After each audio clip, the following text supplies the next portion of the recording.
Okay. Sorry about that. Can everyone hear me? I think we're good now. Oh shit. Let me start recording. Yeah, it's just gonna be me. Tin Man didn't want to join. That's okay. I don't mind. I don't mind talking. I don't mind, talking about the movies myself. Although, I'm sorry for that the stream was so late. Yeah, completely my fault. I just, yeah, I just see like I've been like trying so hard to watch all these movies like almost nonstop, and to the point where I lost some sleep last night just to watch like Shrek. Was it Shrek 2? So I could watch Shrek the Third today. And then I was trying to watch all the deleted scenes and extra films and whatnot. So that took up quite a bit of time. And I would have done more last night, but like I was talking with some people on the over the phone, so that got in the way. But it's just whatever. It's fine. It's fine. I'm just gonna do it anyway. And I fell asleep for a bit. Yeah, that too. But yeah, sorry. Yeah, because I was tired, but that's okay. That's okay. Let's just. Sorry to keep you all waiting. Let's just get right into it. To be honest, I was going to type up some short synopses, but like short summaries and shit. But I don't, I just, I was like, fuck it. I'm just gonna read what Wikipedia says. I'm sorry. I was just too lazy to write a summary, so I was like, fuck it. I'm just gonna read Wikipedia's entries. But anyway, I know how you feel, T-Man. The same thing happened to our family during our vacation in California. Oh, did it? Dang.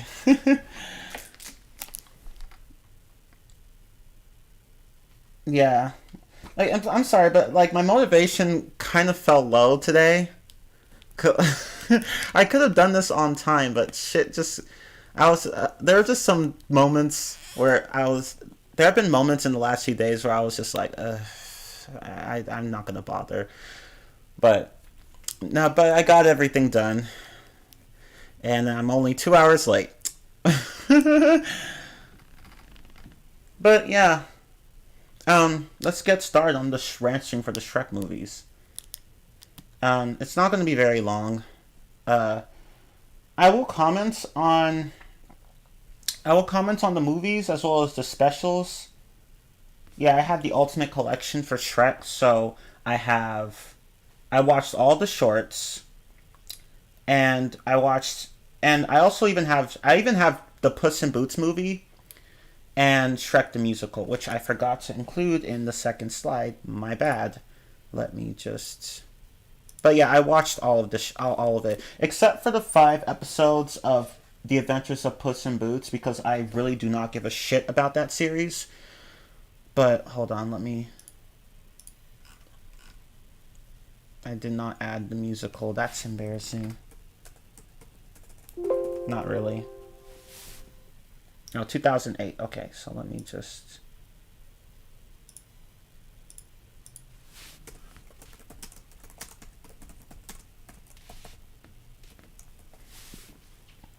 Okay, but yeah, let's get into it. Yeah, I'm becoming a movie critic that occasionally streams video games. No, this is just something that I've been. I just needed a break from streaming games, whatnot. So fuck it, let's just do this instead.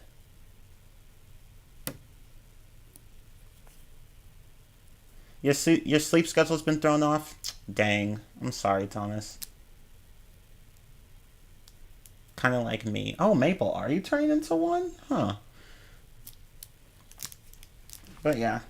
Okay, so. Yeah, let's take a look at these movies. So, full length film chronology. Okay, so the first movie, Shrek, was released in 2001, which surprised me because I was only 7 at the time.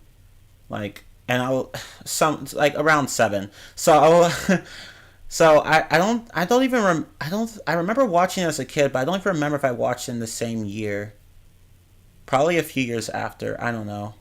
But yeah, I do remember watching Shrek all the time as a kid. Both like on a DVD and uh, on TV. I never watched it in theaters though. I've never watched any of these in theaters actually. But anyway, yeah. That's the first movie was released in 2001. The second one was released 3 years later in 2004. Shrek 2, my favorite out of all of them by far. I'm sorry, it's just so good. I love it. Shrek 3, Shrek the Third. I need to correct that.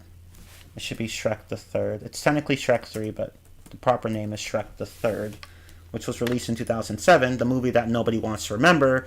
And understandably so. I will explain that later.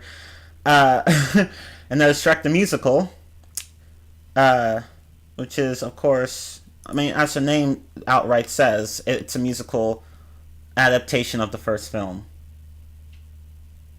So, yay. Okay. And of course, there's Shrek Forever After, the fourth and final film of the series, which I like, but I think is a bit overrated. And Puss in Boots, the first Puss in Boots movie, because there's a second one coming up, but so far there's been only one. And then there's also a TV series for Puss in Boots. Again, I don't give a shit about it. I'm sorry, I don't.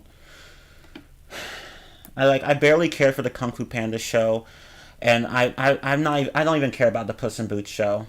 The Penguins of Madagascar is the only DreamWorks show I actually gave a shit about. I know, I'm sorry, I don't mean to sound harsh. Not to say that the other two shows are bad, because I have not even watched enough of them to form an opinion on them. They just don't interest me. But the Penguins of Madagascar, now that shit interested me. I loved that shit. But, yeah, 6 films. Well, one of them is technically a musical, but whatever. And I watched all of them within the last week, which was quite a big task, considering that there were many times where I just rewound certain scenes because they were just so funny, or because I wanted to catch something that I might have missed. But yeah. Oh, you saw Shrek 3 and 4 in theaters? Oh, okay.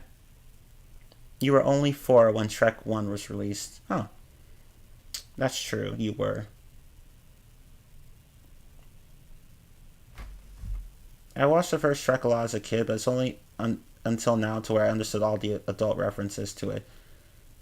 Yeah, there are some jokes in these movies that you might not get as a kid, but that you will get later as an adult. Like in Shrek 2, there's this one scene I didn't get at first.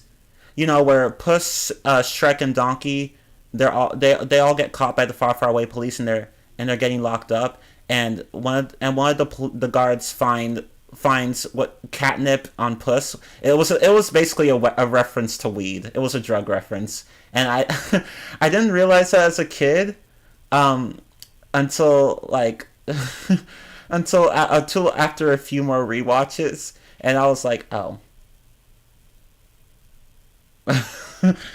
So that was funny.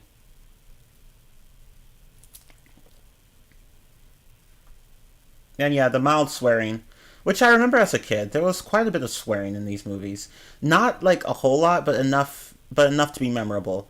Like the part where Shrek and Fiona are in the castle, like in the castle that's being guarded by the dragon, and Shrek leaves Fiona for a moment, and Fiona's like, "Where are you going?" And Shrek's like, "Well, I have to save my ass."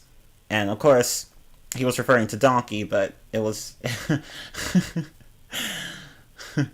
it, so yeah, the joke is that ass refers to Donkey, and in Shrek 2, there's a similar joke where after Donkey drinks a magical potion for Shrek, to test it out, he asks Shrek and Puss, "Do I look any different?" And then Puss says, "You still look like an ass to me."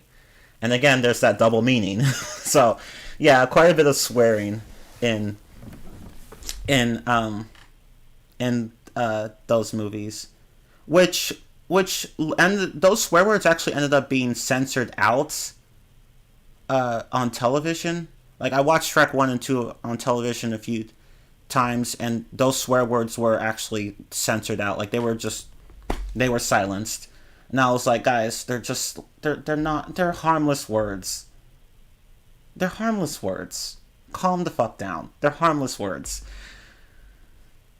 Like, because again, there's not even that much swearing. I mean, these movies are PG for a reason. Of course, there might be, actually. Not all PG movies have swearing, but some PG movies have swearing. But yeah, like, the swearing was pretty mild. And, nobody cared back then, but people care now. It's just kind of sad. But, yeah, that's also another one where Shrek calls Donkey a stubborn jackass. It also includes that one song, I Don't Give a Damn About Bad Reputation. Oh, yeah. That's true. That is true. Oh, yeah. That song about, that song that plays when Shrek is fighting all the guards in King Farquaad's, well, Lord Farquaad, he wasn't technically a king, Lord Farquaad's, castle area, whatever. I remember that. And I did hear the word damn a few times in that song. And I was like, oh, okay. And there's also a scene early in the movie where Donkey's being sold to someone by this old woman, and then the woman says the donkey can talk. He's the most talkative damn thing you ever saw, or whatever. She says something along those lines. So yeah, the word damn is said a few times in that movie. But again, it's pretty tame. I don't think the third and fourth movies didn't have any swearing, as far as I recall. I watched those recently. I don't think they had any swearing. But the first two did have quite a bit of swearing, especially the first one. That's an awesome song and scene, by the way, right? Like, no joke, when I was rewatching Shrek, oh man, the nostalgia hit me so hard. I remembered so many of these scenes. I hadn't realized how many times I watched the movie as a kid, because I remembered so many scenes and so many lines. Oh man, like, that was just such a good movie. Inside Out had a little bit of swearing too. Oh, it did? I didn't know that.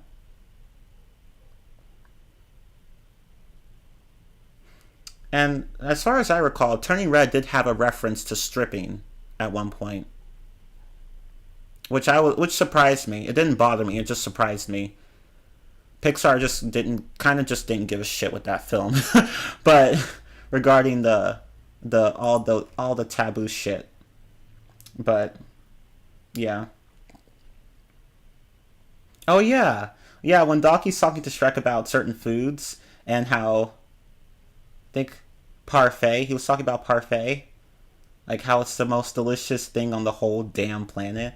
And in the Shrek the Musical, by the way, there's also quite a bit of swearing there too. They even use the word tranny in one scene,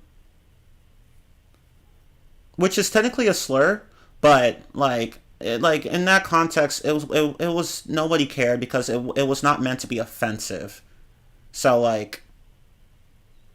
yeah. But there is quite a bit of swearing in the musical as well. Mostly from Donkey, but yeah. So yeah. Quite a bit of swearing, but again, PG all around, so like it's just whatever. I don't think Puss in Boots had any swearing as well. I don't think it did. I think it's just the first two movies that had swearing. But yeah, who cares? Because they're just little words. Like it's not the end of the world if somebody swears. So I should talk about. So I guess I should. Well, I guess I'm already doing it now, but might as well give an overview, more of an overview of these films. So I also had nostalgia for Shrek 2.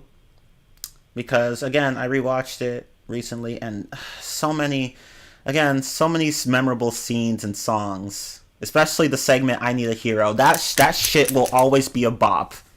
That shit will always be a bop. And now with Shrek the Third, I'm sorry, I don't remember any songs from that, or from Forever After, for that matter. It's really just the first two that have memorable songs to me. The last two, not so much. But Shrek the Third, okay, I'll talk more about this later, but as a kid, I watched Shrek the Third a lot. Like, I once rented the DVD, and I watched it so many times. And on my last watch, I stopped shortly before the climax of the film. But I did watch it a lot as a kid. And rewatching it, it is not as good as I remembered. I was like, surely, why is everyone back? Why does everyone, say that this film sucks? Like, it can't be that bad. Like, I liked it as a kid, and then I rewatched, and I was like, oh, like, okay, yeah, I'm starting to see why people consider this the weakest of the films, because it is. We'll get to why in a moment, but later, but it is. It's the weakest one. Shrek Forever After.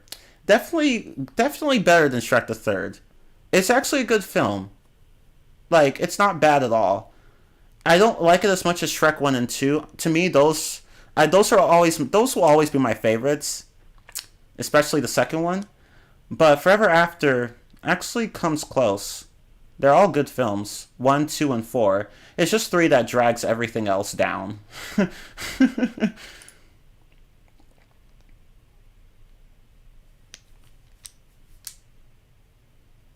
Yeah, the climax of Shrek 2 is amazing. It's amazing. I love it. I love it.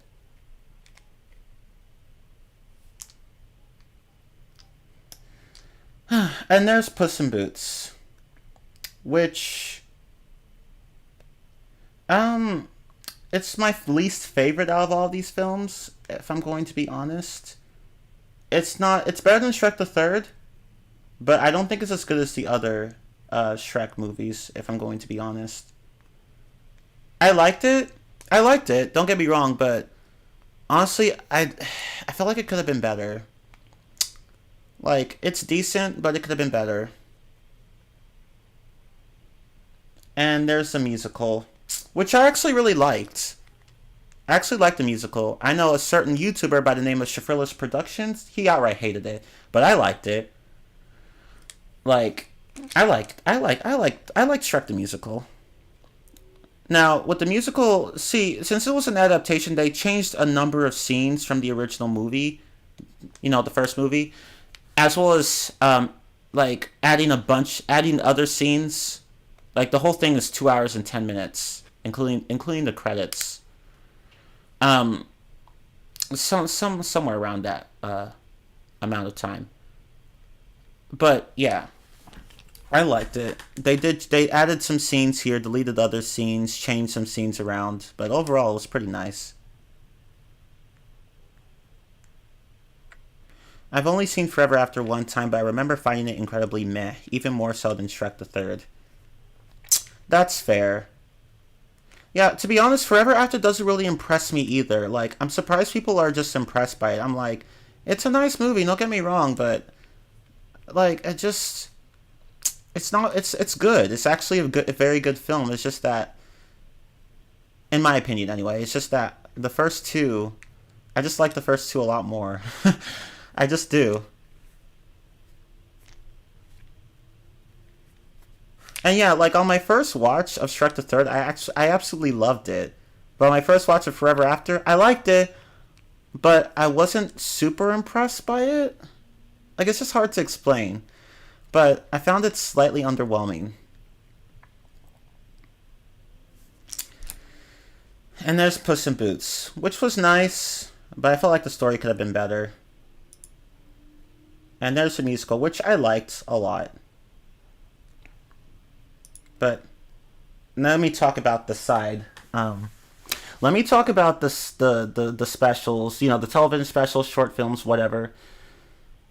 Now, before buying the whole collection and watching all of this, I had watched only before watching the whole collection, I watched like only the first two specials. So the Karaoke Dance Party, and Far Far Away Idol. Those are the only ones I watched as a kid.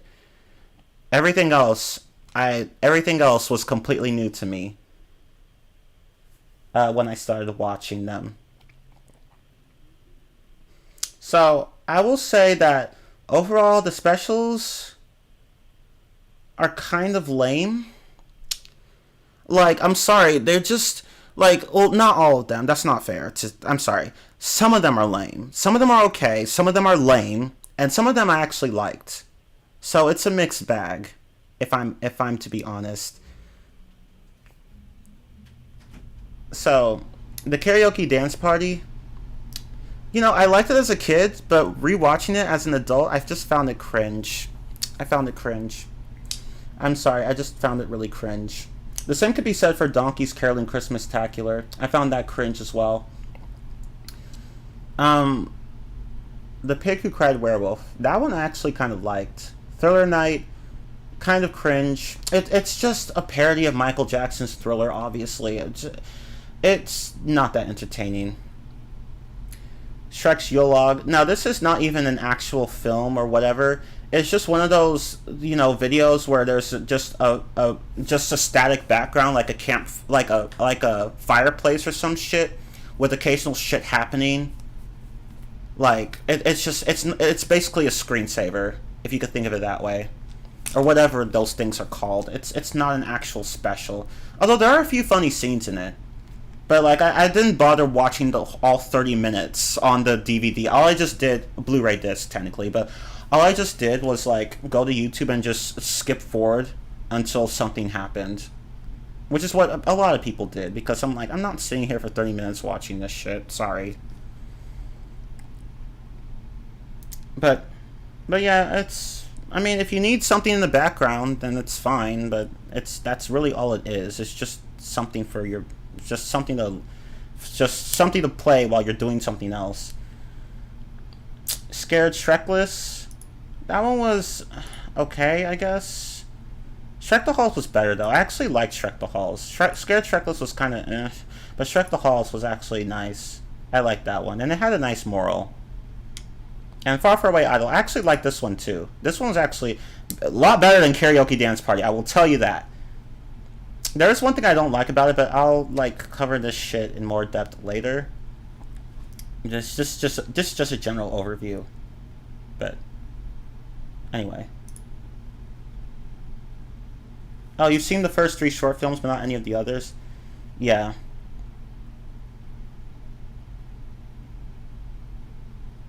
Yeah, that's basically how I feel, Matthew. Shrek 1, great. Shrek 2, even better. Shrek the Third, no.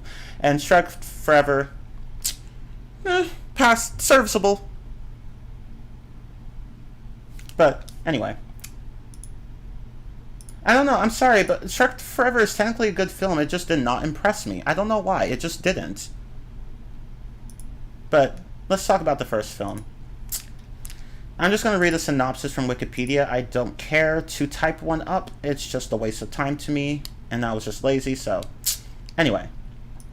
Shrek. Okay. So here's what Wikipedia says. Shrek. A solitary ogre is angered when fairy tale creatures... I can't speak today. When fairy tale creatures are sent to live in a swamp ordered by Lord Farquaad. He befriends a talking donkey named... well, Donkey. And they set off to meet with Farquaad. The Lord needs Princess Fiona to marry him so he will become the King of Duloc. When Shrek and Donkey visit him, they are forced to rescue her from an enormous fire-breathing dragon, named Dragon, by the way, in exchange for Shrek's swamp being vacated. The dragon turns out to be female, and after a minute or two falls in love with Donkey. Donkey, Shrek, and Fiona escape, and Dragon chases them. Once Shrek and Donkey rescue Fiona, they take her back to Lord Farquaad. Along the way, Shrek begins to fall in love with Fiona. Donkey finds out from Fiona that she is cursed and turns into an ogre at night. The only way the curse can be broken is by true love's first kiss. And this Wikipedia doesn't mention this part, but I will. So Shrek and Fiona have a fight due to a misunderstanding, and Fiona and Farquaad then have a marriage ceremony, but they are interrupted by Shrek, who tells Fiona he loves her. Donkey and Dragon enter, and Dragon eats Farquaad. And speaking of Farquaad, he appears in a few of the specials. We'll get to him later. Shrek and Fiona kiss, and Fiona is permanently turned into an ogre. Shrek gets his swamp back, and the two marry there. After a karaoke party, which was cringe, the newlyweds set off on their honeymoon.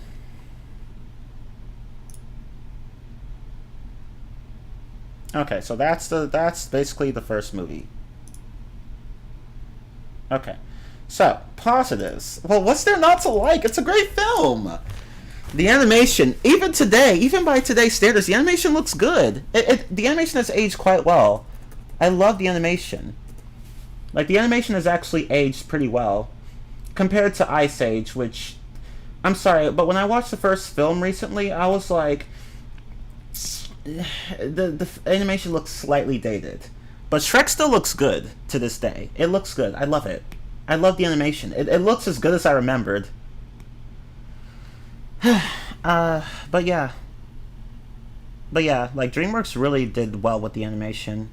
The facial expressions were great on the characters, and this continues into the sequels. Like, the sequels all had great animation as well. So Shrek the Third at least had that right. Yeah, it's a very nice looking movie.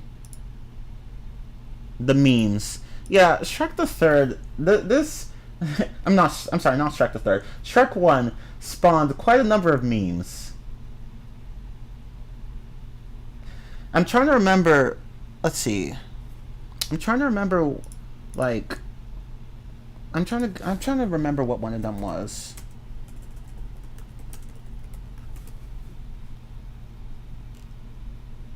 I'm trying to remember what one of them was.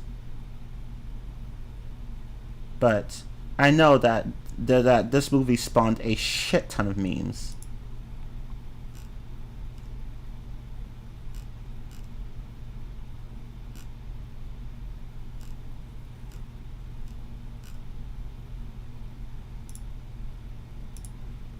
Hang on, I'm looking through some memes right now.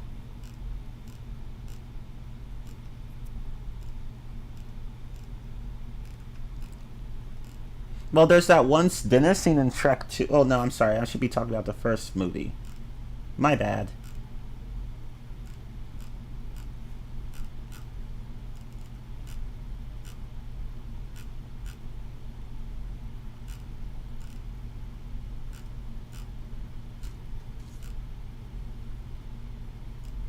Oh, well, there's that Duloc song. That's there. That was a meme.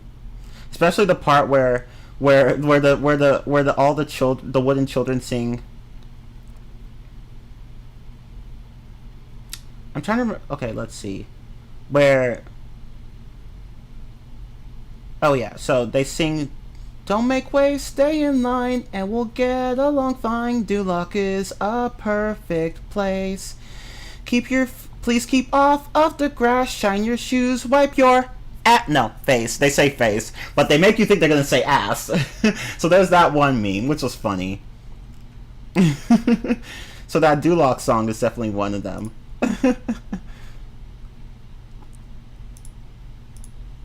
So, but yeah, the humor. Basically, the humor in general.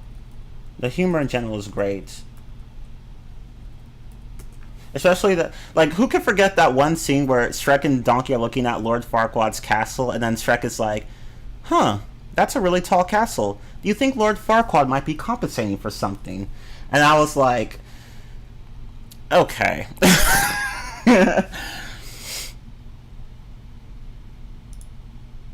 But, yeah, the humor, great.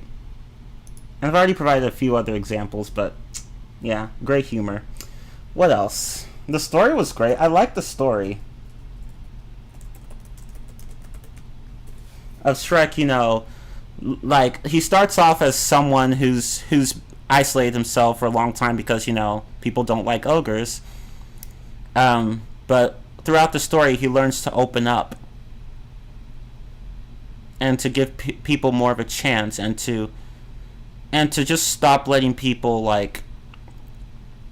basically to just stop like letting people get to him, like people like being afraid of him or whatever. He learns, he basically becomes more, like, how do I just, like he just stops. Basically, he just stops caring about what people think. He especially when he finds one person who ends up who ends up accepting him for who he is.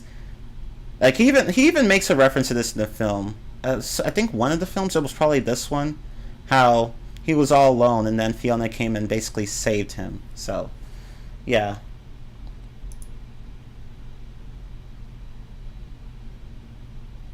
So yeah, very good story.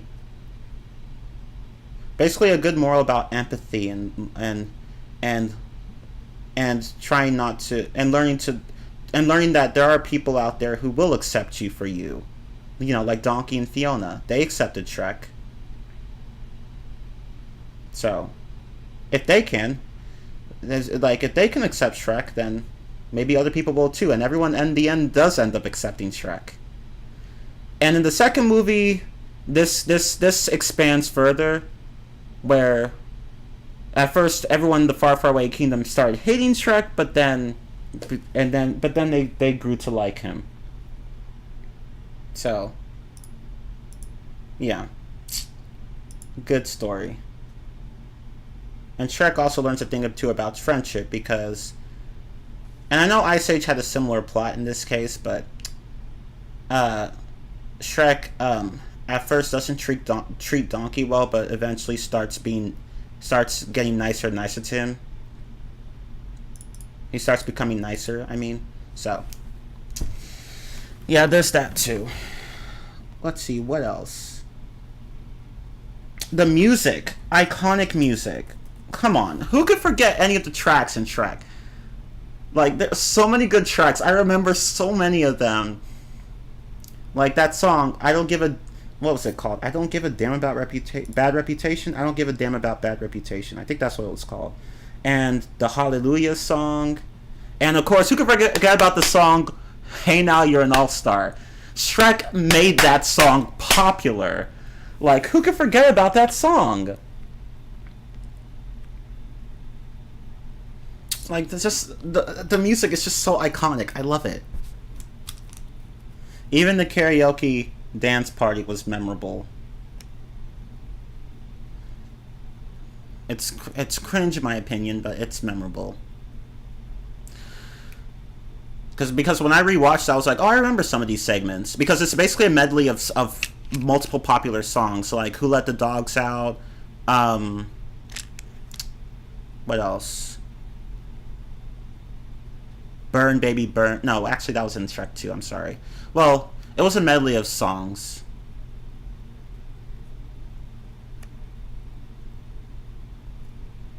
You even had the soundtrack on CD? Wow. I don't blame you.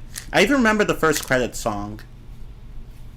The first song of the credits. I even remember that. I don't remember what it's called, but I remember the song. At least the beginning of it.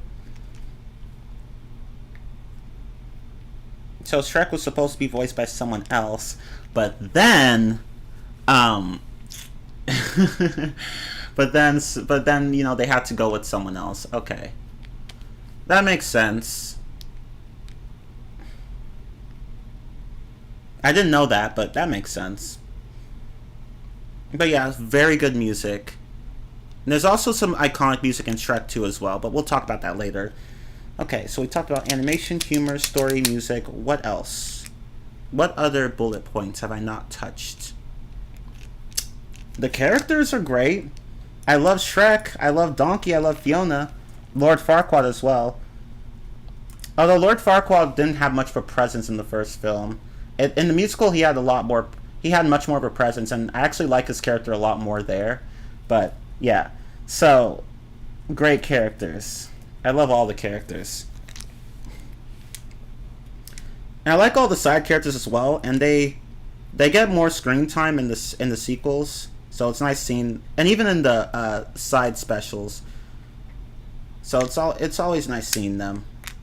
But yeah, Shrek just has great characters all around. Yeah, all the characters are lovable and memorable. Shrek, Donkey, Fiona, even Prince Charming. I actually liked Prince Charming and the Fairy Godmother, but that's the second movie. But the first movie, I actually liked Lord Farquaad. I mean, Um, what else? Who else? I don't think there were too many characters in the first film. I mean, the fairy tale creatures were in the many of them were in the first film, but they didn't really have much of a presence in the first film. In the musical, they have a lot more screen time though, which I also enjoyed. But yeah, in the first film, they didn't really have a lot of screen time. Yeah, Shrek on VHS. Oh wow. I still have a VHS player downstairs, but I never use it, and it plays DVDs as well. But I just have a Blu-ray player, an Ultra HD Blu-ray player now,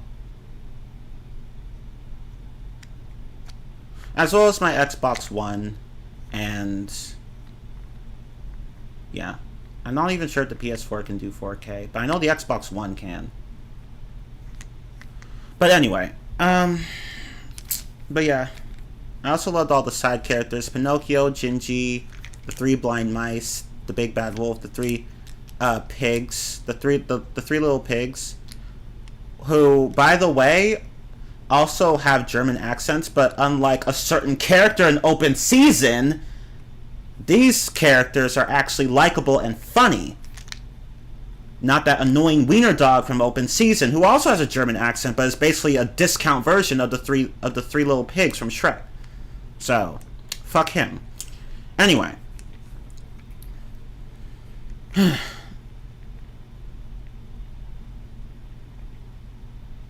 yeah, Lord Farquaad wasn't really much of a threat to the main characters.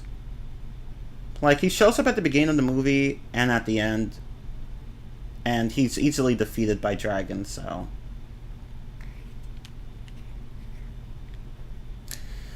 Anything else I can mention about... Shrek. Anything else? I feel like I covered all the points, all the positives. I think I covered all the positives. Anyway. I feel like I might be missing something. Hang on. Let me look at my previous rant streams, because I know those were a bit more detailed. Let's see. Oh, voice acting. Right, voice acting. Let's talk about the voice acting. I mean, there's not much to say. It was very good. I love the voice acting. All the voices fit the characters. All the characters were expressive. Even the side characters had good voice acting.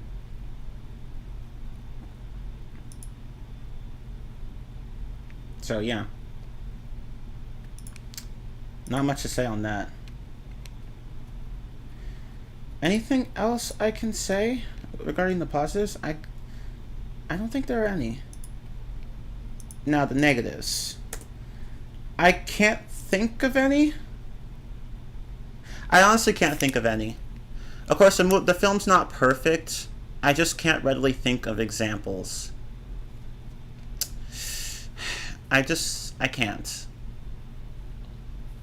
I can think of quite a number of negatives with Shrek the Third. But like with Shrek, I can't really think of any. If you guys can think of some, let me know, because I can't think of any.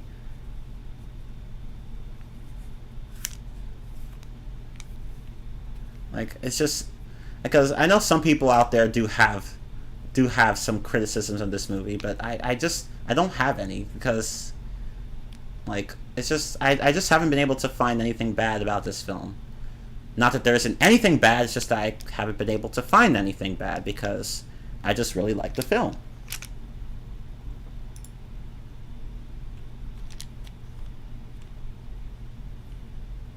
Eddie Murphy, yeah, Eddie Murphy was amazing. So was Mike Myers. Mostly how this movie is now more memorable for its memes and its quality. Yeah, that's true. Which sucks, because it's a damn good movie in its own right. Yeah. Like, that's the thing. Like, this movie spawned quite a number of memes. But people are focusing on those rather than the story. And I'm just like, why? And yeah, there are video games. There are video games. Uh, for the for all four films. I don't care about them. Well, I actually like the third, Shrek the third, Shrek the two. I mean, Shrek two. I didn't really.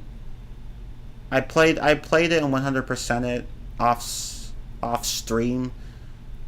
It was okay, but I like Shrek the third a lot more, which I also did a 100% playthrough of. The first Shrek game I never even touched. I've never touched it. I've seen what it looks like. It looks like some weird version of Super Mario 64. But like I've never I watched some gameplay of it and I was like, this game is weird, but I've never played it.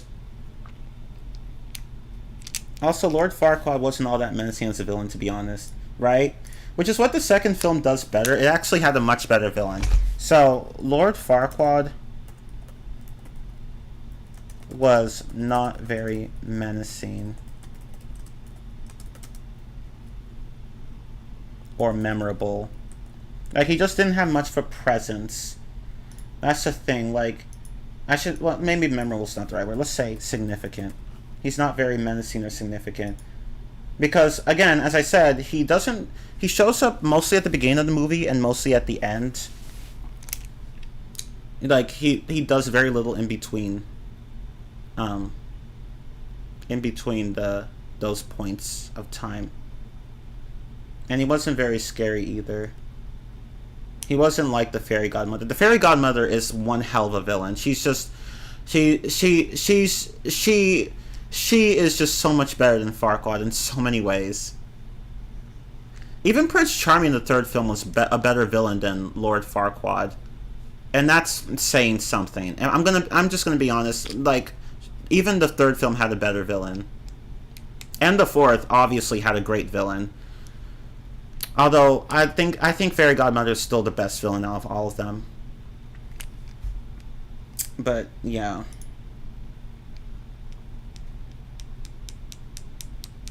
Yeah, Farquaad's not a terrible villain, but he wasn't the best. In fact, out of all the villains, I'd say he was the weakest. But he wasn't bad, he just could have been a lot better. Like the third film. Actually, the third film was kind of bad, but we'll get to that later. I also find it odd how we never see him again for the rest of the series. Which is funny, because in, like, he's, like, in one of the specials, which one is it? I'm trying to remember. Let me look through my list. It's, let's see, one of the short films, it was, what was one of these? It wasn't, he was referenced in Scared Shrekless. But he wasn't actually there. It was one of these. I'm trying to remember. I think I might have missed it. Hold up. Well, it was a Halloween special. Oh, right. The Ghost of Lord Farquaad. I forgot to put that in there. But I don't know where it would belong in this timeline. Hold on, let me look. Because Wikipedia didn't even mention that.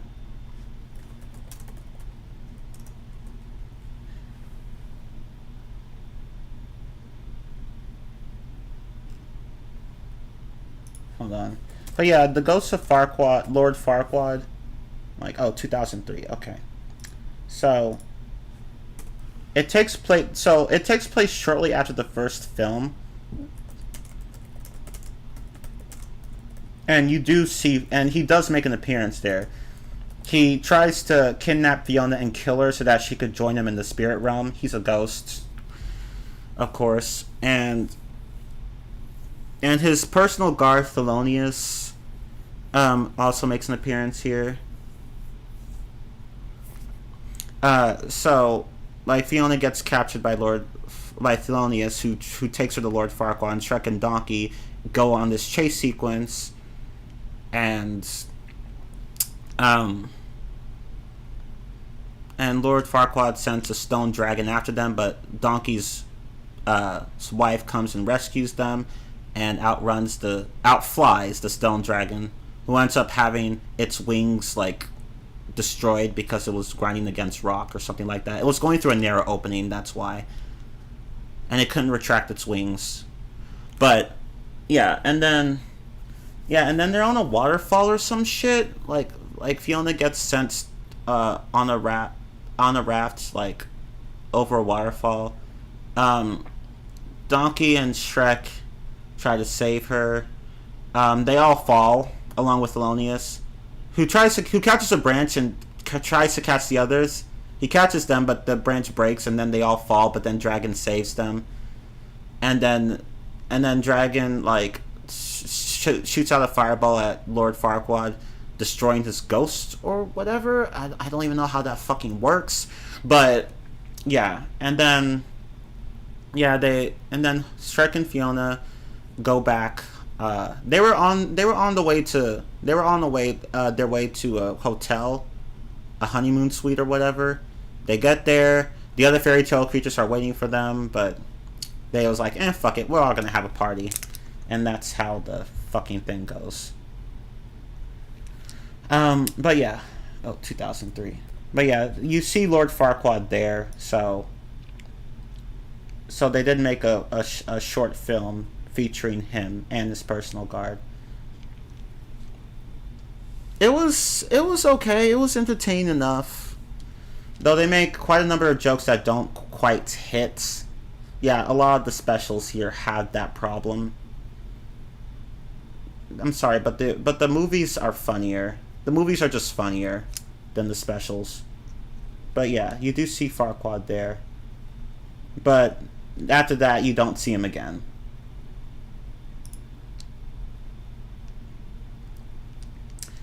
Okay, so let's see.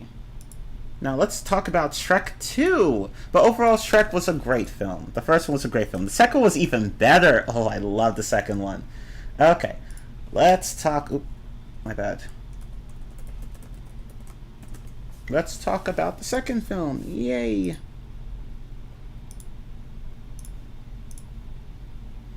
Okay, so... hold on, let me pull up. Did I? Oh no! Don't tell me I closed out that Wikipedia page. Crap. That's okay. Okay. Okay, so here's a summary of the second film. The second film opens with Prince Charming on a quest to rescue Princess Fiona from the dragon. When he gets there, he finds the wolf from Little Red Riding Hood and the three little pigs in Fiona's bed. He asks the wolf where Fiona is, and the wolf tells him that she is on her honeymoon with Shrek. Once Shrek and Fiona return from their honeymoon, they find Donkey in the swamp, who tells him he and Dragon are going through a rough patch. All of them get invited to the land of... Well, just Shrek and Fiona, technically. They get invited to the land of Far, Far Away by Fiona's parents, who want to bless their marriage. When they... I don't even know how they heard about that. How the Fiona's parents heard about that. I guess she wrote them a letter, but left out the part where she married an ogre. Whatever. When they arrive, Shrek and Fiona are not what they expected. The fairy godmother and her son Prince Charming are trying to break up Shrek's marriage by making Fiona fall in love with Prince Charming, which was never going to happen. However, it does not work, and Shrek and Fiona stay together. Yeah, the fairy godmother hatches up this plan to separate the two, but you know, and she even helps, and like even King Harold helps her with it, because for a good reason, because see, he was originally a frog, you know, the whole Princess and the Frog story.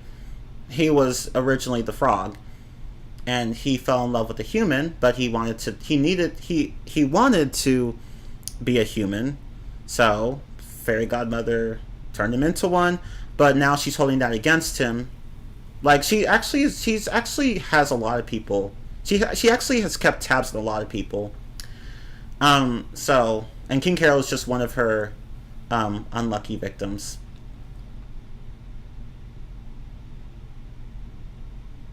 But yeah.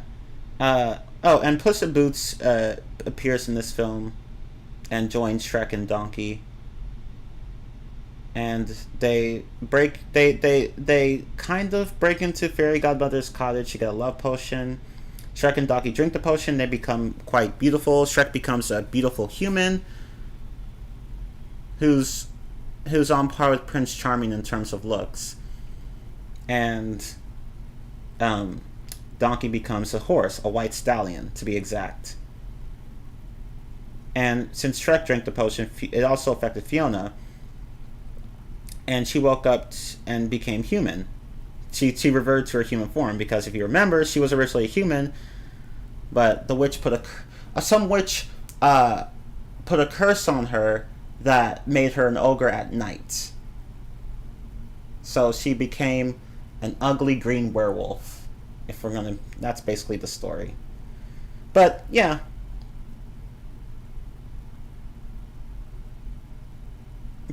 like, so there's this ball, there's this fancy event at the end. This ball in celebration of Fiona's marriage. So okay, so sometime during, so after the fairy godmother splits apart Shrek and Fiona. They were trying to look for each other in the castle after they had both turned human.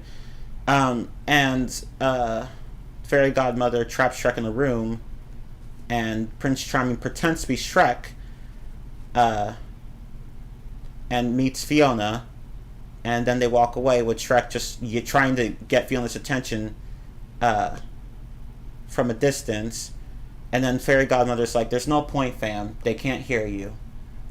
And she tells Shrek, "She's in love with someone else now. If you really love her, you'll let her go." He does that, but then he goes to a bar with Puss and Donkey, and then they overhear King Carol talking to the fairy godmother and Prince Charming, who's her son, by the way, in case you didn't already know. And then Donkey, being the dumbass that he is, he literally is a dumbass. Don't get me wrong. He's dumb and he's an ass. He's a dumbass. Get it? So he gives away their position.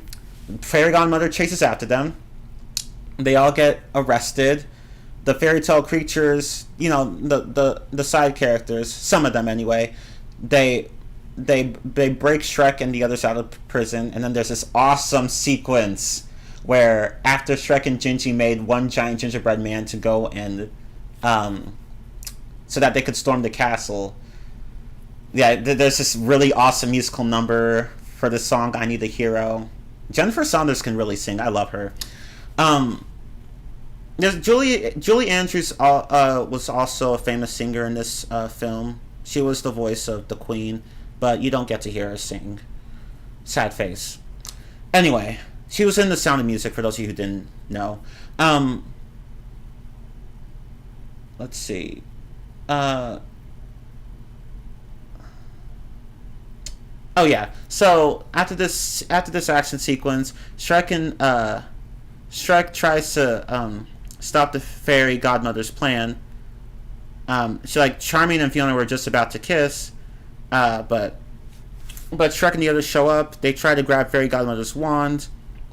Fairy godmother's like, "She's taking the potion. Charming, kiss her now." Charming kisses Fiona. Fiona headbutts him, which is funny. And Fiona and Shrek finally meet as humans, and then fairy godmother tries to blast Shrek with a magic spell. King Harold, he was wearing a piece of armor at the time that covered his torso. He jumps in front of the magic bolt. It bounces off him, and it hits the fairy godmother, who turns to bubbles, and King Harold turns back into a frog, and he spills the beans about everything that's happened, how he tried to kill Shrek at one point, and he even hired Puss in Boots to do that, by the way. And he was going to give Fiona a love potion, but he chose not to after Fiona outright told him, "I don't like. I want the old Shrek back. I don't like this new version." And yeah, so King Harold apologizes for the way he treated Shrek, and because he wasn't very nice to Shrek at first, because he didn't want his son-in-law to be an ogre. He wanted his son-in-law to be Prince Charming. Not just because of the fairy godmother, but also because he just found ogres disgusting. Yeah, so he apologizes and gives Fiona and Shrek their blessing. His blessing, I mean. Um, and then Shrek and Fiona kiss, but they kiss after midnight because if they had kissed before midnight, then the potion would have made them stay human forever. But Fiona's like, no, I want us to go back to being ogres. And so they kiss, and then there's this magical scene where Shrek and Fiona turn back to normal, as well as Donkey. Much to Donkey's dismay. And then, yeah. And then they kiss. And then Puss is like, let's have a party. And then everyone dances. Yeah, so that's how the movie ends.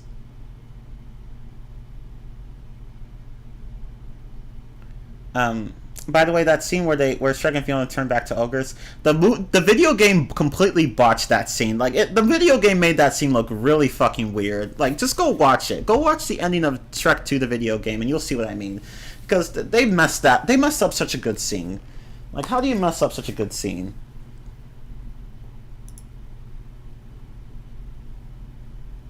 I Need a Hero is everything. That whole sequence is so damn satisfying. I know. So positive. Great action scenes. Which could be the same which the first film also had, but I think the second film has more of them. But yeah, great action scenes. I love, like, again, the whole I Need a Hero segment. Iconic. Just, I love it. Oh, by the way, fun fact, Joan Rivers makes an appearance in this film as herself, which I thought was a nice little touch. Rest in peace. Rest in peace, Joan Rivers. Okay, let's see, what else? But yeah, great action scenes, like the scene with Shrek running and Puss and Donkey outrunning the employees at the fairy grandmother's factory. I like that one. I also liked the chase sequence, you know, where Shrek and the others are running away from the law before getting arrested. Let's see, what else?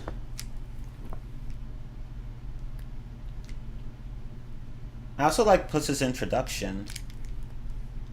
It was nice. So, yeah, there are a few great action scenes.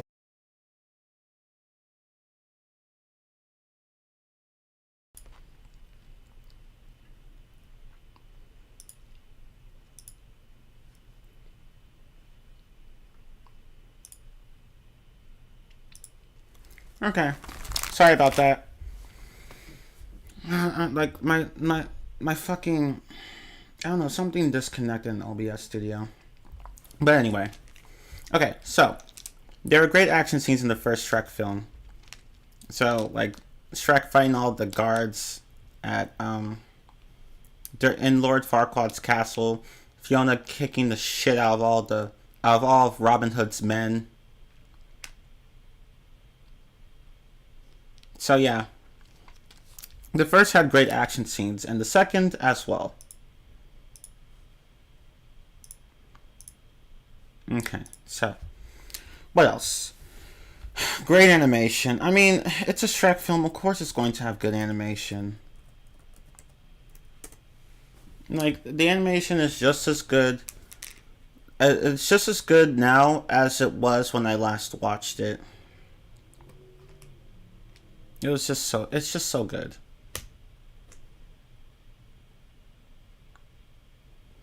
Let's see. Voice acting, like, come on, the voice acting's great. Very good voice acting. Antonio Banderas was a nice addition to the cast. I like his voice as Puss, and he can sing, so that's great.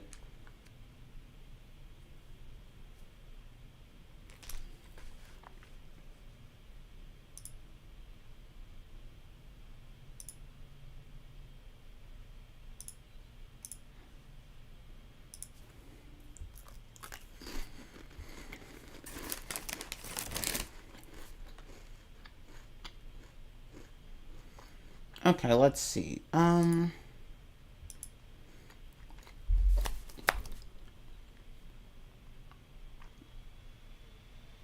Okay, so what else did I put down? The humor was great. I liked the humor. It was good. There were some scenes that made me laugh. I already mentioned a few of them in the earlier this stream, but yeah, the humor is good. I like the humor here. Let's see, what else?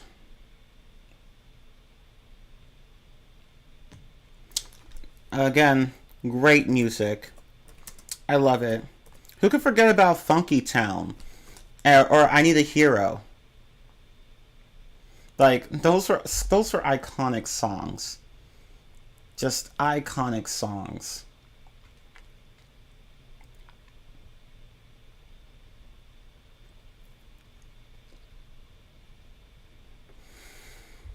But yeah, Shrek 2, banging soundtrack.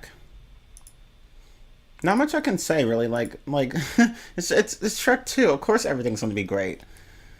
What else? What else? Characters in the story. Okay.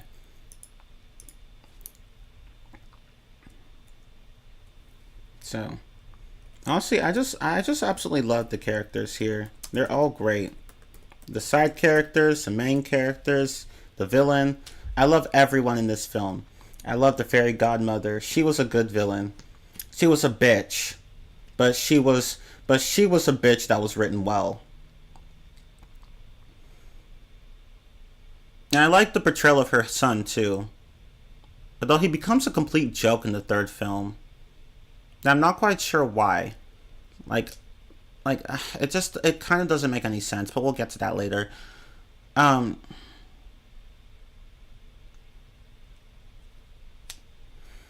Let's see. But yeah, Shrek, Fiona, Donkey, you know, same lovable characters. The King and the Queen were a nice addition too. And let's see. And of course, you know, the fairy tale creatures, they're actually even more important here than they were in the first movie. Because remember, they help Shrek escape jail at one point.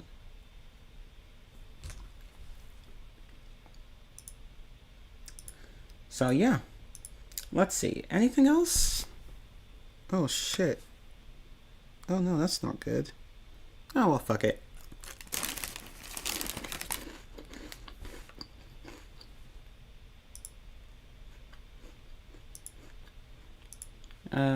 Story.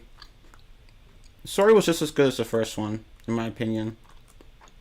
Great story. Shrek and Fiona's marriage being tested. Like, even society doesn't approve of them, but that doesn't matter if they approve of themselves. If they approve of each other, none of that matters. I mean, as long as they validate themselves, and that's really all they need. So, yeah, the story was great.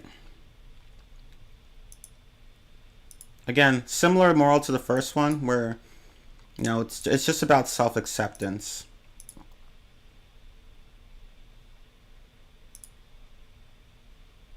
Maybe the witch that cursed Fiona was actually the fairy godmother. I don't think so. Because I can't see a reason as to why the fairy godmother would do that.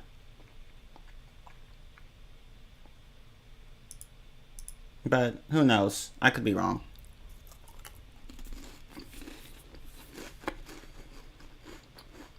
Oh yeah, another iconic song in Shrek 2 was Living La Vida Loca. Who could forget that one? Donkey and Puss's rendition of it was actually quite good.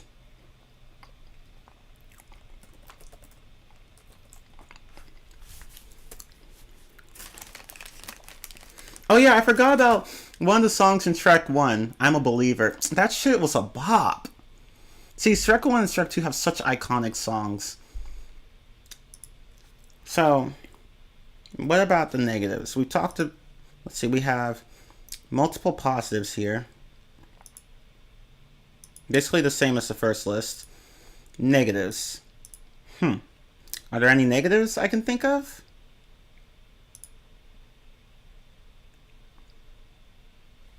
Oh, your team won. Nice.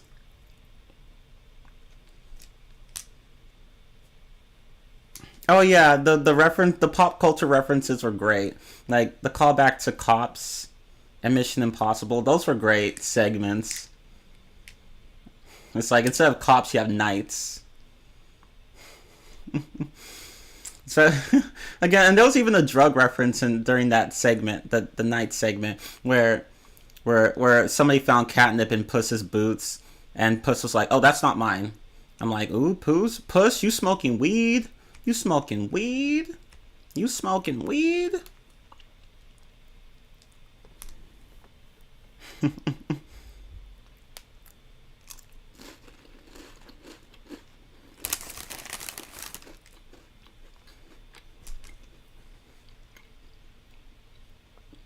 But yeah, but are there any negatives?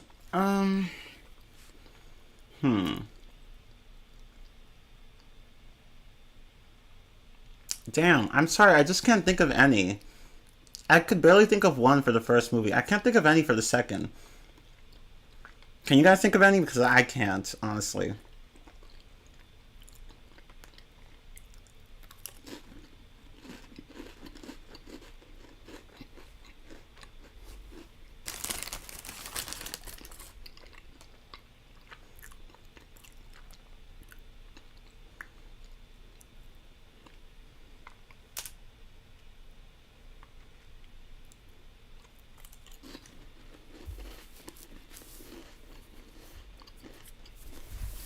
I'll be right back.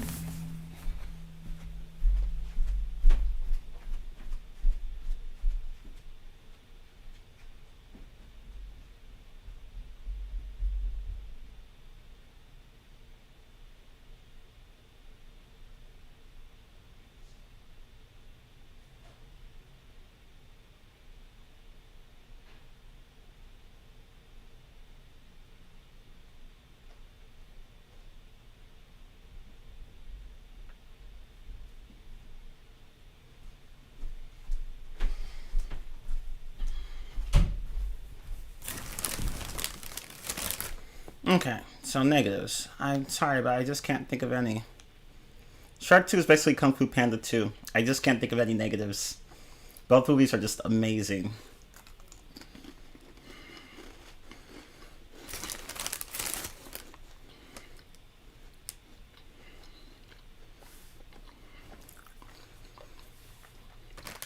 I'm eating crackers, by the way. I got hungry, sorry.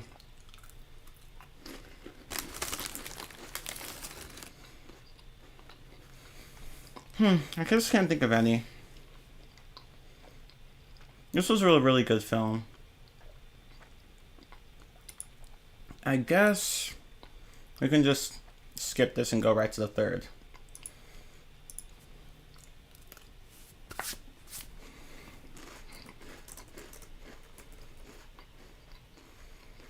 Shrek the Third.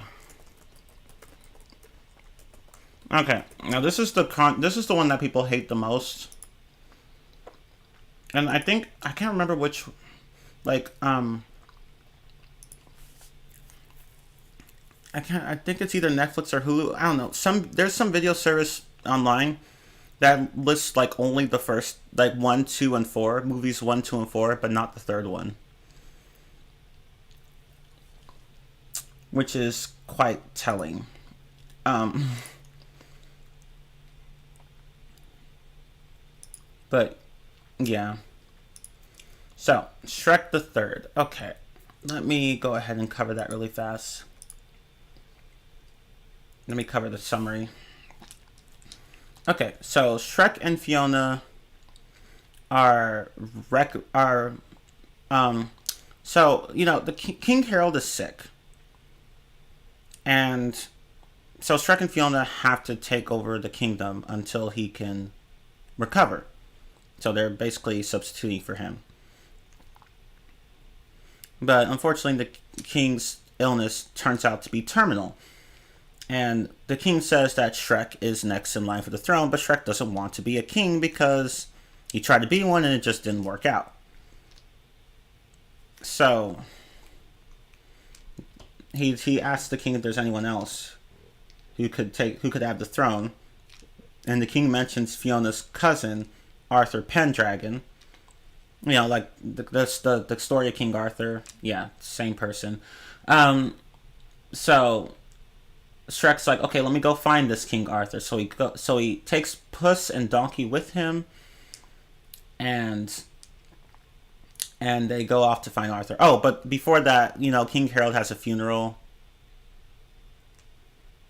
Um, it's supposed to be sad, but something kind of ruins the tone of it. I'll talk about that later. Uh, but yeah, they go Shrek and the others go off to find Arthur. Oh, but not before Fiona tells Shrek that she's pregnant. And Shrek is like, "No, man, I don't want to be a dad." And understandably so, because you know not everyone's thrilled about having children. I don't want to have children. Trust me, I just don't. But yeah, he doesn't know how to. Shrek's just struggling with the news that Fiona's pregnant, and he thinks that mainly because he just doesn't. It's really because he doesn't think he'll be a good father.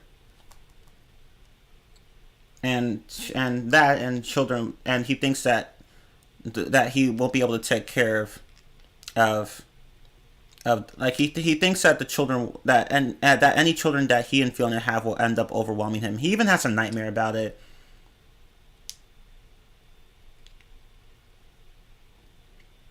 But yeah, Shrek and the others find Arthur at a high school. Um, Arthur goes with them. Uh, so where they Shrek and Arthur accidentally crash the boat.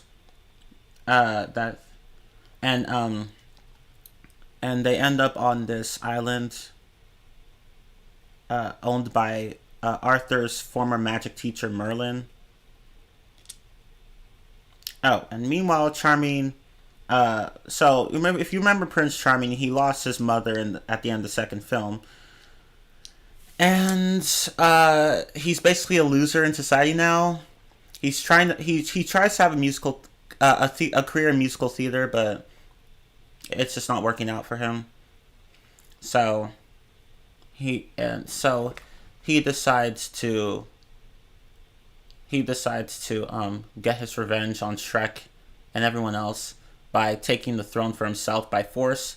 But he enlists the help of all the outcasts in town. You know, all the talking trees and the Cyclops and witches and shit. He asks for all their help. And there are more people that he asks for help, but you get the idea. And so Charming and the others raid the town, and they try to capture Princess Fiona and the others, and Princess Fiona was having a baby shower at the time, with several other princesses, Cinderella, her ugly stepsister Doris,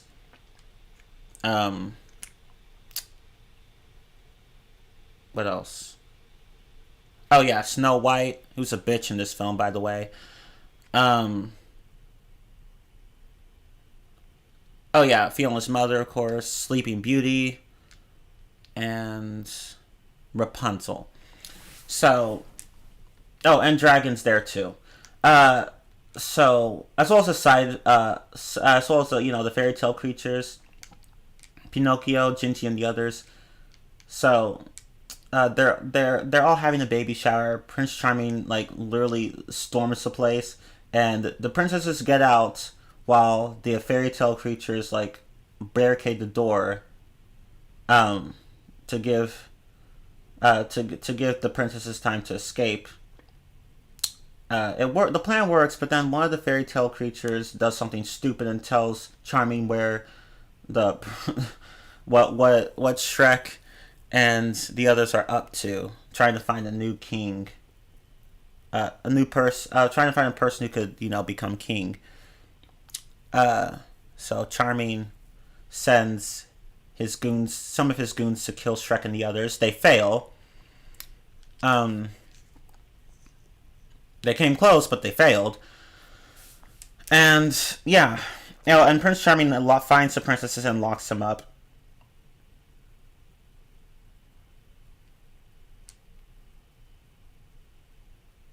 And but yeah, Shrek and the others head back to Far Far Away. They all get captured, but Arthur gets released after Shrek reveals to him that Arthur was never that Arthur technically wasn't next in line to be king. It was Shrek, and Shrek was just lying. Shrek just was lying to Arthur. Arthur gets pissed, but then later comes back, and Prince Charming's like having this play, and then like everyone with all his goons, and then he's going to kill Shrek on stage. That's going to be his big finale. But the princesses, Puss, Donkey, the fairy tale creatures, the dragon, everyone shows up to help Shrek. But then Charming sends his goons to go and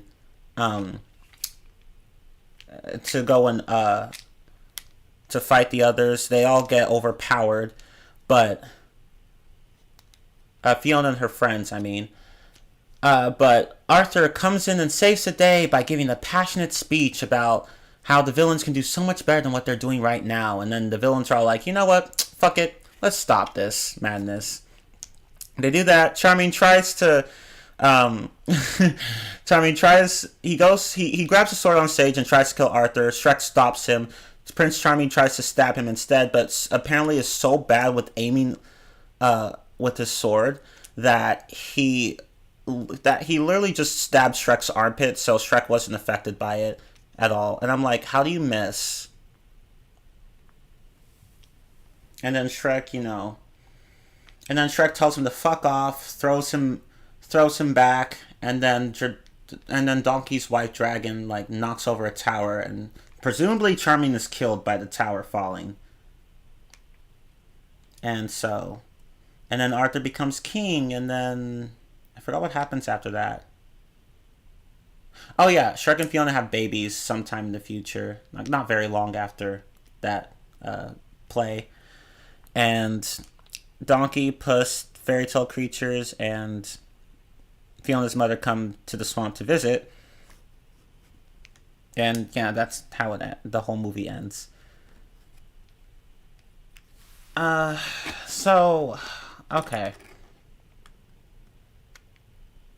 Are we on to positives yet? Oh yeah, Donkey and Puss do switch bodies at one point. I forgot about that. That was actually pretty funny.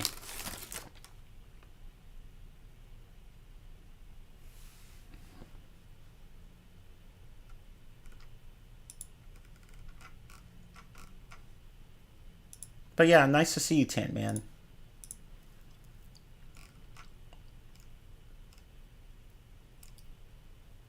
Let's see, what was I doing?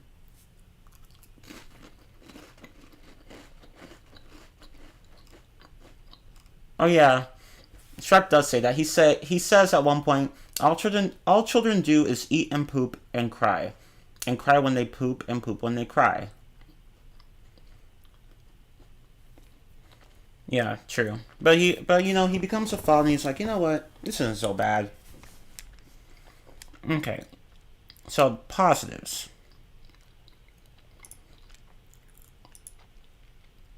I agree that Shrek the Third isn't the worst film ever.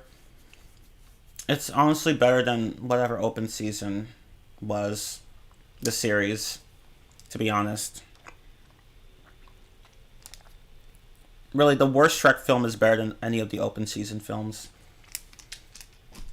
But, it's not, I don't think it's as bad as everyone says it is either, but I do agree that it is definitely flawed because, and this is coming from someone who actually liked the movie as a kid, but upon rewatching it today, I was like, okay, I'm starting to see why people don't like this film.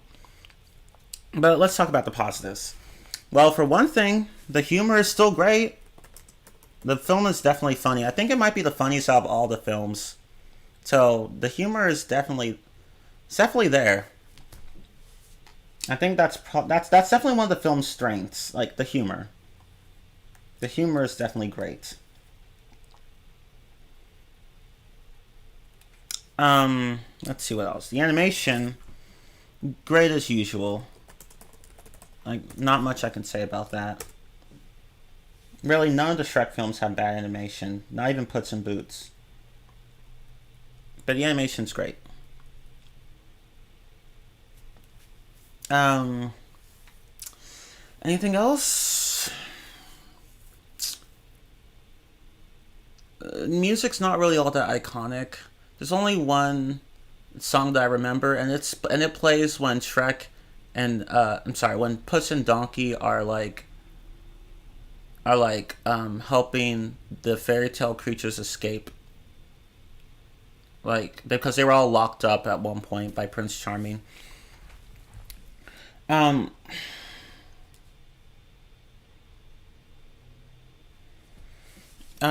so there's that. What else? The story. I can't really comment. I can't really. I'm not. I'm gonna say the story's the weak. It's definitely the weakest point of the film. It has the weakest story out of all the films. Um, I mean, it has a few good morals, but the story just kind of drags it down.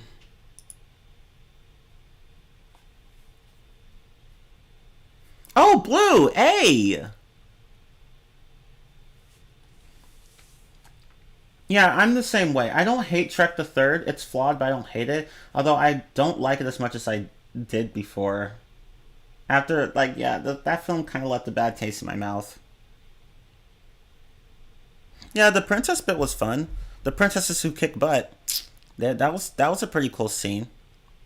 Oh right, so yeah, there were some good action scenes. I actually like the action scenes here.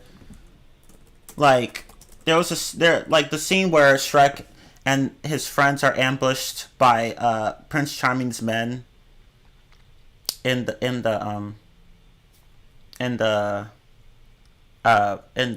in Merlin's island or whatever, like, or wherever Merlin lives. Like they were ambushed there while they were sleeping. Um, that part where they fight off Captain Hook's men, like that was pretty cool. Like Shrek and Arthur actually had a few good team attacks. Donkey didn't really do any fighting, but Puss did a little bit of fighting.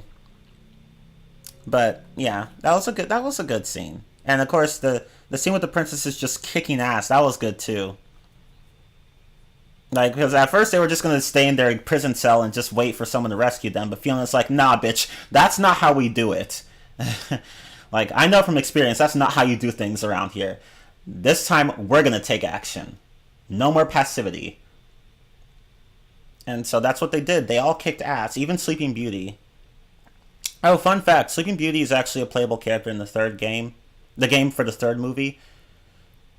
She's all right, I guess. She's honestly the weakest character out of all of them. She's technically the worst one, but I like using her. I like her. Like I like how she can make people sleep,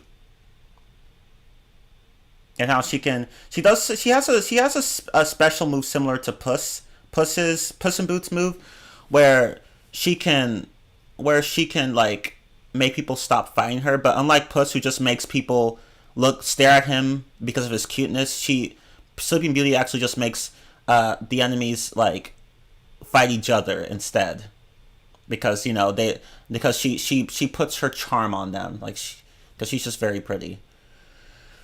But yeah, she's the worst character in that game, but I still found her kind of fun to play. And I'm sorry, but her attacks are just very, very slow. Like, just very slow and weak. Princess Fiona's a lot more fun to play in that game. But anyway. But yeah, good action scenes in this film.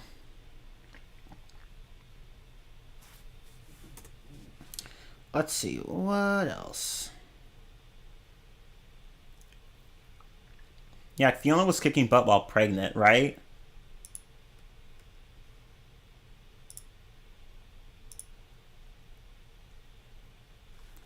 Oh, I love that bit.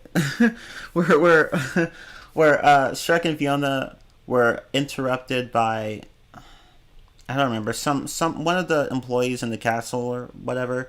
Um, and Shrek was like, "Ugh, well, somebody had better be dying." And then King Carol was like, "I'm dying." And then Shrek was like, "Oh shit." Now that part was funny.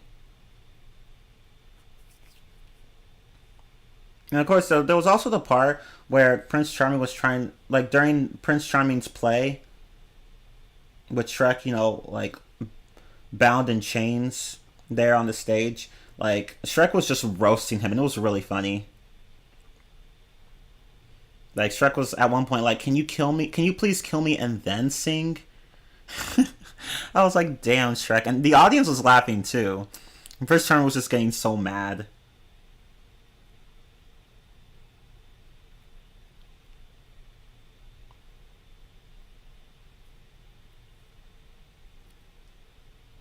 But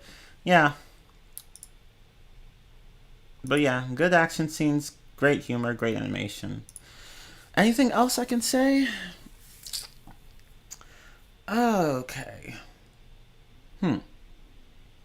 Oh yeah, by the way, Rumpelstiltskin, who appears in the fourth film, like he's also a character here. For some reason, the fourth film is weird in that it kind of retcons the third film, kind of. Like a few, they kept a few events, but basically ignored almost everything else that happened. But yeah, but yeah, Rumpelstiltskin makes a very minor appearance in Shrek the Third. Okay, anything else regarding positives? Oh yeah, Justin Timberlake appears in this film. He plays Arthur. So yeah, but the voice acting, mm, good, good voice acting. I think that's like really everyone's voice acting was good. Justin Timberlake had he was decent. His performance was decent. Um, I think he served the character Arthur fairly well.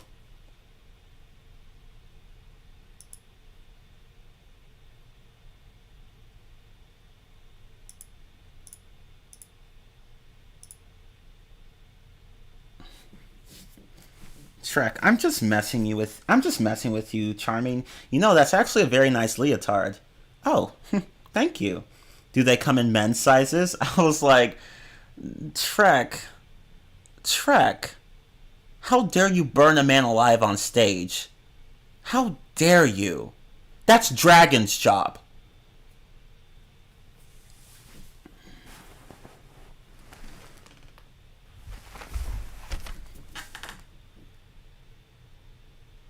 Yeah, that's the thing. Arthur, he's a lot of people don't really like that character because he comes off as very whiny and annoying. I mean, to be fair, that is how teenagers act, but I feel like with Arthur that like he's just whinier than a usual teenager. I personally didn't mind him that much, but I can see why people don't like him because he was pretty whiny.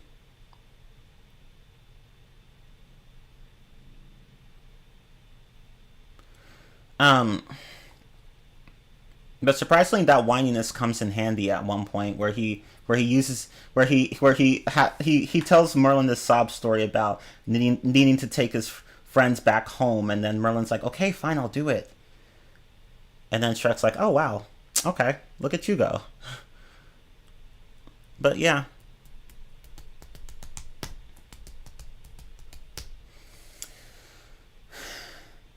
I just don't buy him as a king whatsoever. Yeah, like, yeah, that's the thing. Like, I mean, he certainly does have the heart, but that's it.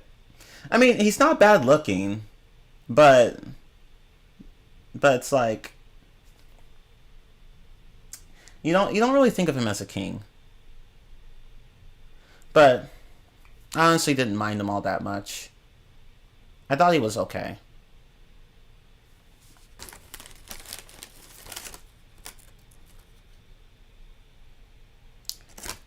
Okay.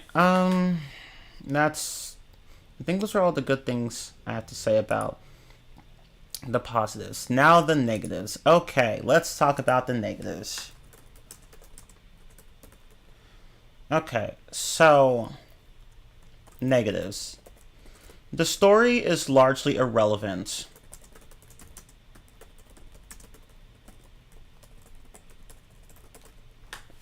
Because, as I said, the fourth film largely ignores everything that the third film did. So there's no mention of King Arthur. He doesn't even make an appearance. No, he's just straight up erased. And Rumpelstiltskin actually, his character changes here. Um, but the point here is that the story is largely irrelevant because the fourth film just almost completely ignores it. Likely because people didn't like the third film generally, so they were like, okay, let's just have the next film kind of ignore what the third film did. Except that just hurts Shrek the Third even more because it's like, okay, then what's the point of Shrek the Third? Like, just what's the point? They still could have continued from what happened with Shrek the Third. Like, they didn't. I just like you guys could have. You guys didn't have to erase almost everything that that film did. I mean, they kept. I mean, King Harold is still dead. Shrek and Fiona still have children, of course, but yeah, that's just one thing I don't like. The story itself doesn't really matter all that much, and even then, it's not really that good. I'm sorry, I just don't think the story is very good in this one. It's not bad, it's serviceable, but I don't think it's very good. It's hard to explain, but I felt like the subplot with Prince Charming was stupid. Like, I'm sorry, but I just don't see why he's a loser in the first place. I just don't see why he's a loser in the first place. Because, for one thing, he's still very attractive. And, people didn't know, people knew about him. Like, he was at one point a celebrity, just like his mother. And all of a sudden he's a loser? Like, how does that work? Because even with his mother dead, he'd still be. I don't know. I don't know. It just does not make any sense to me. And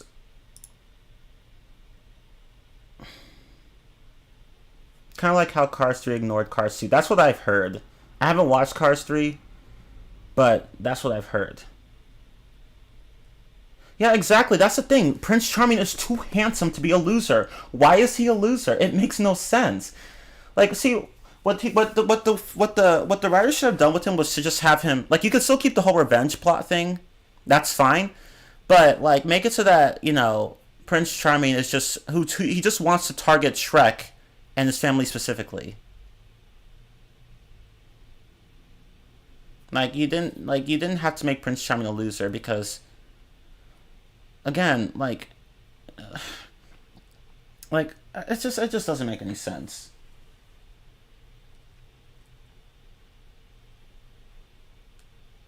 Just like how I didn't buy Andrew Garfield being a loser in the Amazing Spider-Man series because of how good he looks. And because he acts quite confident. That too. Yeah, that's a good point.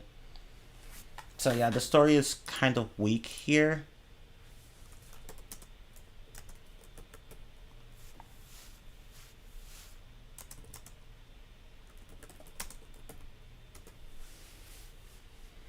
Like the whole Prince Charming revenge scheme, that could have been interesting, but they didn't need to go down that route. And and the whole Shrek being not wanting to be a father subplot, I felt like that could have been executed better. I don't know why, I'm just not a fan of it. It's hard to explain, but I feel like that plot point could have been handled better.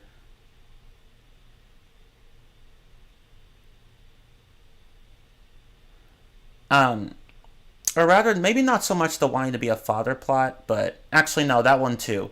But also the whole not wanting to be king plot. I felt like that could have been done better too. I don't know. It's hard to describe because, like, it just felt like such a weak plot line. Although I did like the moments where Shrek bonded with Arthur. Those were nice. But I felt like this plot point didn't need to be it didn't I felt like there didn't need to be a movie over it. I don't know. I don't know. I just wasn't a fan of it.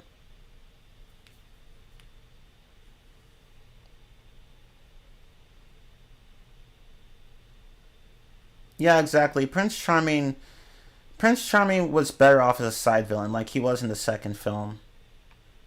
If they wanted to make him the main villain, then okay, but like you guys just made him a joke. Like that's the thing, he's a joke in this movie. He's just a joke.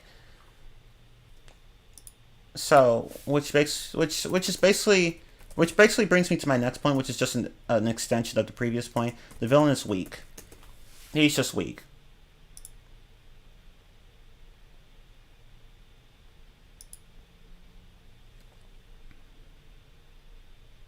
Yeah, Charming could have been a side villain trying to get revenge on Shrek. That would have been fine.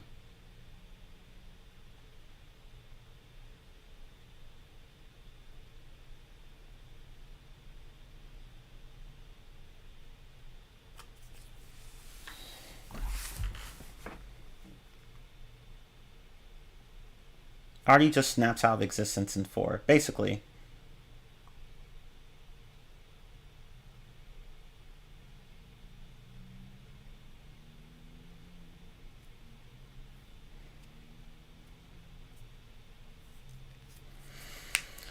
Uh,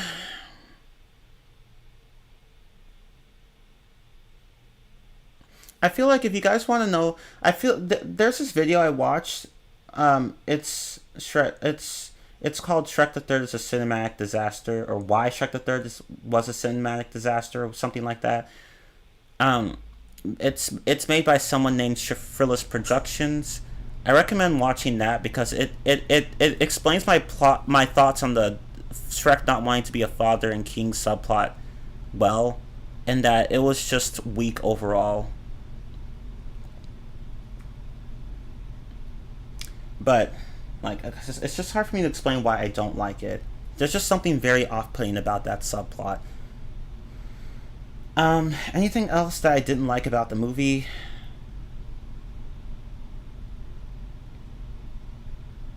Yeah, like Prince Charming could have started off in the prison and then get rescued by the main villain. That would have been fine. Gotten rescued, I mean. But like, what else? What else? Oh yeah. So the film is a bit too focused on humor. Because again, the humor's the best part, but that feels like the only good part of the film, other than the animation and voice acting. Like, there's so much of a focus on humor for Shrek the Third, but not enough of a focus on the story because the story is just lacking.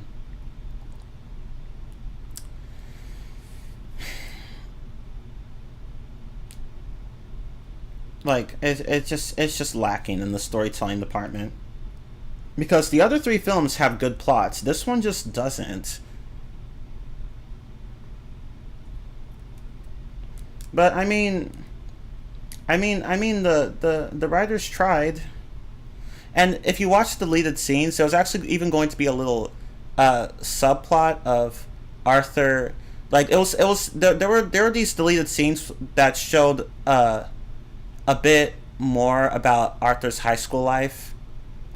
Like in one scene, uh, he tries to impress his crush, Guinevere, who does appear in the film, and in another scene, he Shrek like just has this elaborate trick to make Arthur think he's cut out to be king by having him fight some make believe dragon, and so that he could take this holy grail from the cave and then Arthur would have enough confidence to be a king or whatever. Only for a real dragon to show up and fuck everyone's shit up, but Arthur ends up defeating it somehow. Which the video game actually does. The video game actually does go with that. It actually does do that. So apparently, yeah, they took that lead scene and then put it in the video game. So I guess it works. It worked in the video game, sort of. Like the events don't play out the exact same, but they're similar overall.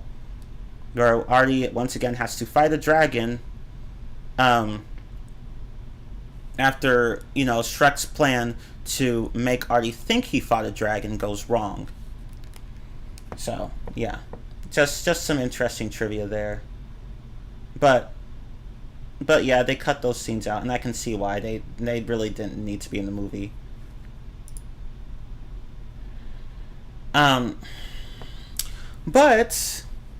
But yeah, the film had plenty of good jokes, but they should have focused a bit more on the story. It's a similar problem with Kung Fu Panda 3, if I'm going to be honest, although Kung Fu Panda 3 is not nearly as bad as Shrek the Third, don't get me wrong. Not that Shrek the Third is terrible, but yeah. Okay, anything else I can mention about negatives?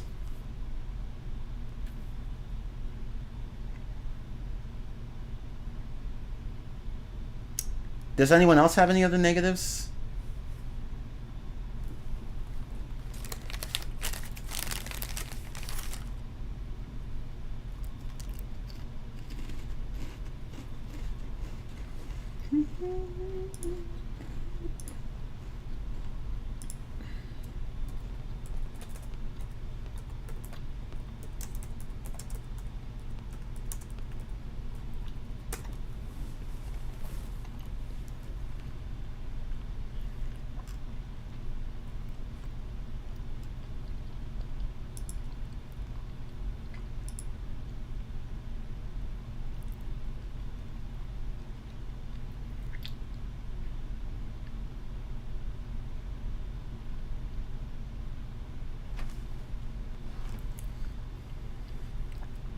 I'm just reading this review that basically had similar thoughts to what I've said.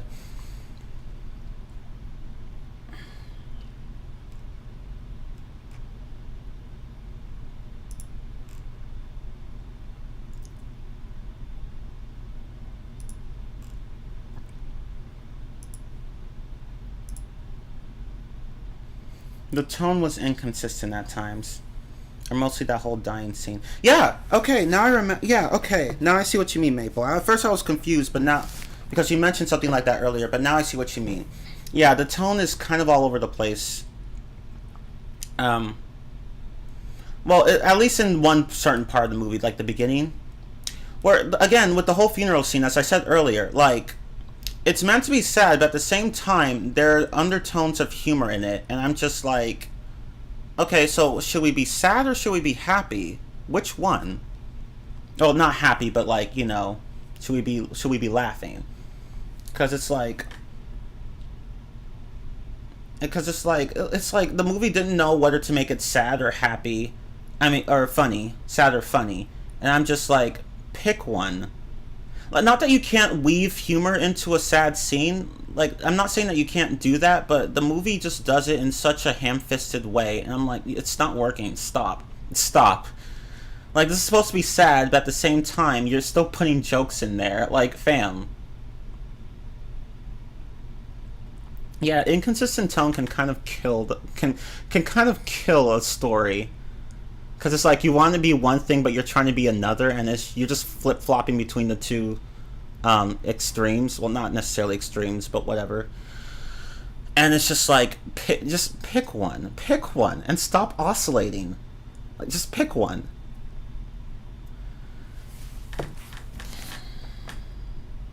But yeah, like, was King Harold's death supposed to be sad or funny? I can't tell. The movie probably wants it to be both, and I'm like, it's not working. It's not working.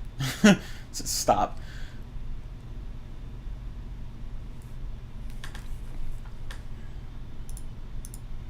So, inconsistent tone. The tone is inconsistent as fuck. Oops, sorry. Okay. Anything else? I feel like there are other things I can mention.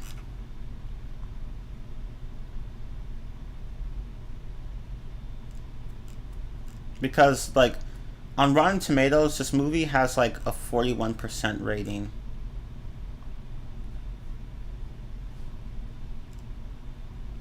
And someone made a comment here that I actually agree with. The first two movies had heart, charm, wit, originality, parfait, and most unusually for an animation, characters you could properly care about. This film, though, has very little of any of the above, and it breaks my heart. It's not wrong. I'm sorry, but it's just not wrong. I mean, the film's pretty funny, but... And, I mean, it was animated well, and the voice acting's great, and that's it. That's all I can say about it.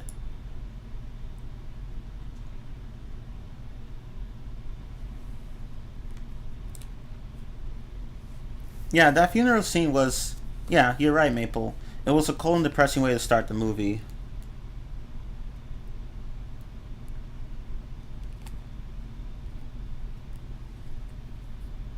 It was. Unfortunately, what led up to that point was kind of ruined by the inconsistent tone, because it's like, he's dying! Oh no, he's not dying. He's dying! Oh no, he's not dying. He's dying! Oh no, he's not dying. I'm like, stop. Stop. Stop. Just stop. Stop it. Stop it.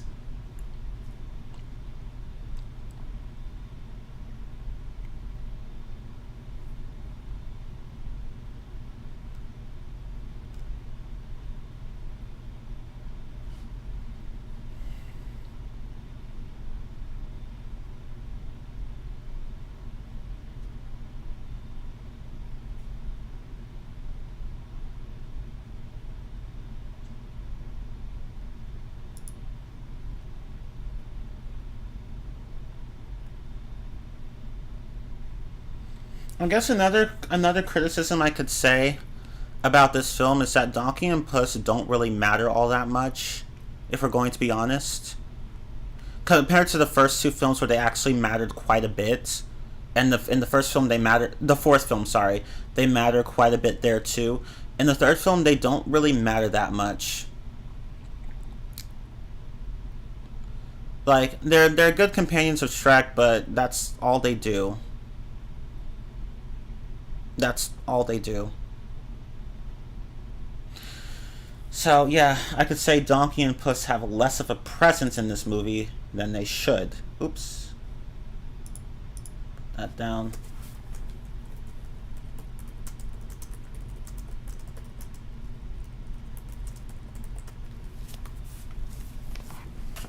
And I mean, like, they like, the film makes it seem like they're going to be important, but they really are not very important. It's really just Shrek and Arthur that matter. The other two, not so much. Although we do get some funny scenes with Donkey and Puss. Again, they switch bodies at one point because of Merlin's fuck up. But yeah.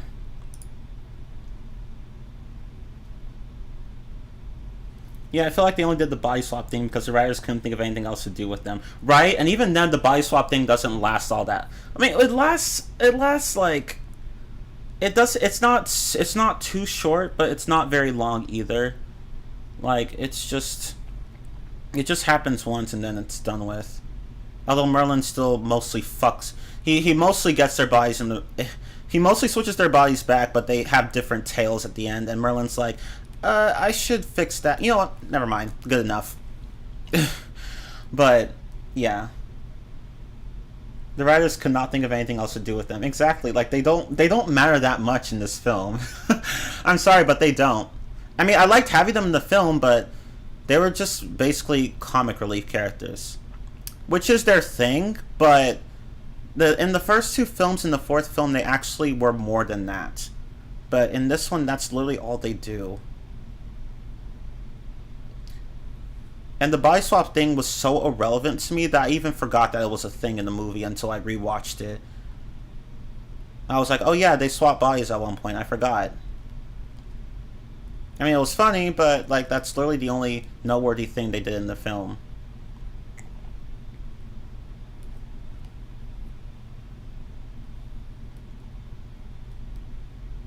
Hell, even the fairy tale creatures have more of a presence because they actually do shit. Like, like, I mean, they get captured by Charming later, but they actually too try to help the princesses escape, and they even attend Fiona's baby shower. So I felt like even the side character, the fairy tale characters, had a bit more of a presence. But yeah, I mean, they don't have any more screen time than Shrek, than Puss and Donkey, but it feels like they were a bit more important. Whereas Shrek and Donkey, you could literally just write them out of the story and almost nothing would change.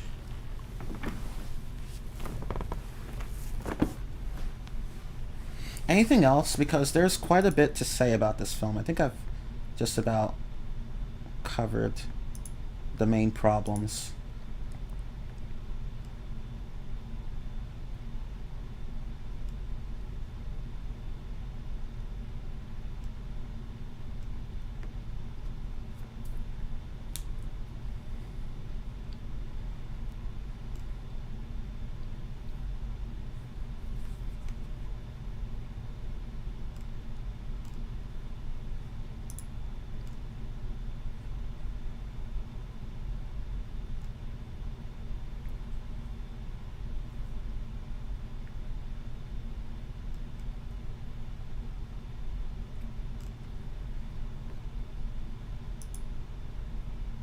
I'm just reading these reviews really fast. I'm just skimming over them.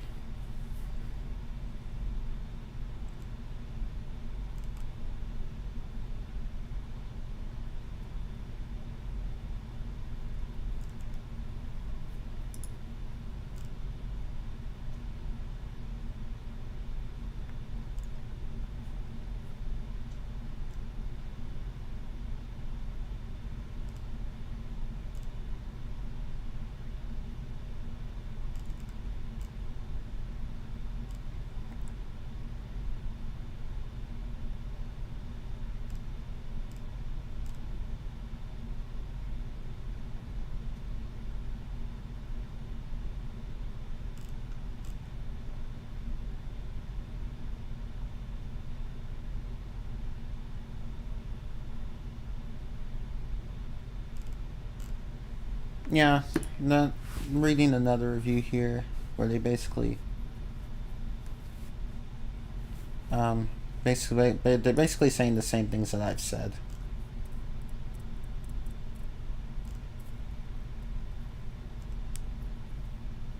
Let me check out IMDb really fast.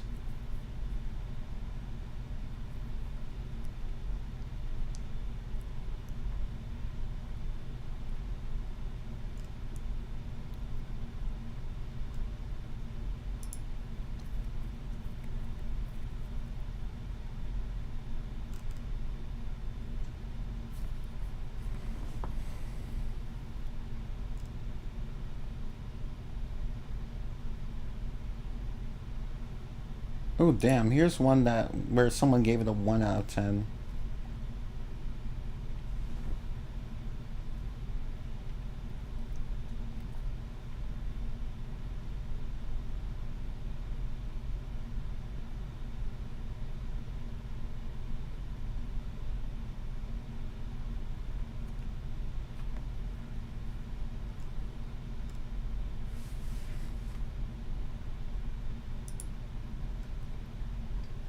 I think I've just about covered it all.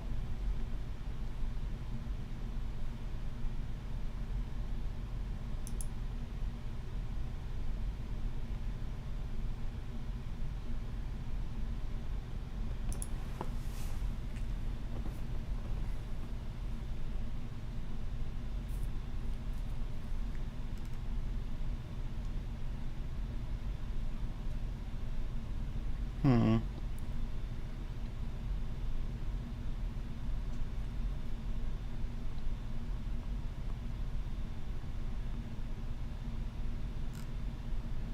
Yeah. I think I've just about covered everything. I can't think of anything else to say.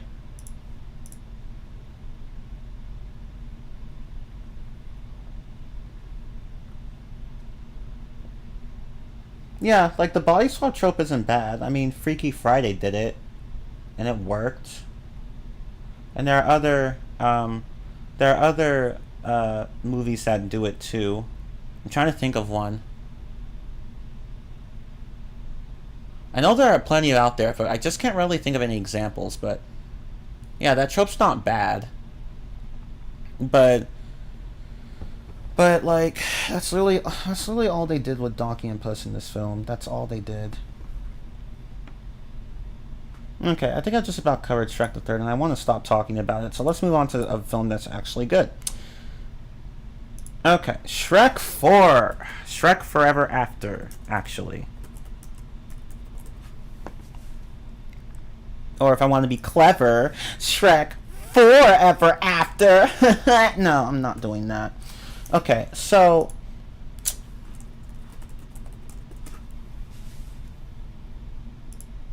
okay, but yeah, Shrek the Third. Yeah, I'd give it a 5 out of 10 too. It's just, it's serviceable, but barely. Like the humor is, I like it, but that's really one of the film's few strengths, in my opinion. But anyway, let me go ahead and go to the, there we go. Okay, Shrek Forever After. So Shrek has become a domesticated family ogre, living happily with Princess Fiona and the triplets. Instead of scaring villagers away like he used to, a reluctant Shrek now agrees to autograph pitchforks. Longing for the days when he felt like a real ogre, ironic, isn't it? Shrek is tricked into signing a pact with the smooth-talking dealmaker Rumpelstiltskin. He agrees to trade a day from his childhood in exchange for a day to exist as a real ogre again. However, Shrek suddenly finds himself in a twisted alternate reality where ogres are hunted, Rumpelstiltskin is king, Puss is obese, and Shrek has never met Donkey or Fiona. Shrek discovers he unknowingly traded the day he was born and will not exist after the day is over. Shrek becomes entangled with an underground resistance of ogres led by Fiona. Rumpelstiltskin places a bounty on Shrek's capture, offering the deal of a lifetime as a reward. The Pied Piper captures most of the resistance, including Shrek and Fiona. Shrek, unable to win Fiona's affection, turns himself in and offers to trade his life to free the captured ogres. The recently released ogres go back to free Shrek and Fiona. As the 24 hours are almost up, and Shrek lies dying, Fiona kisses him, breaking the deal and reverting everything back to normal. After finding himself back at his triplet's birthday party where he previously lost his temper and stormed out because everyone was just getting on his nerves, Shrek joyfully reunites with his family and friends, realizing he has everything he ever wanted. I think that's a pretty good synopsis. But, yeah. That's how the fourth film plays out. Shrek's just tired of his life, and he wants to go back to being an ogre, which was ironic because that's the one thing that he didn't want. That he wanted to stop living that life at first, but now he misses it. Like it's ironic, I know, but it's not a bad trope though. It's not a bad storytelling technique because it falls into the whole. Sometimes you have to lose something to realize just how precious it is to you. So Shrek realizes, okay, so I never actually wanted people to be scared of me. And he realizes that he really had everything that he's ever wanted. So,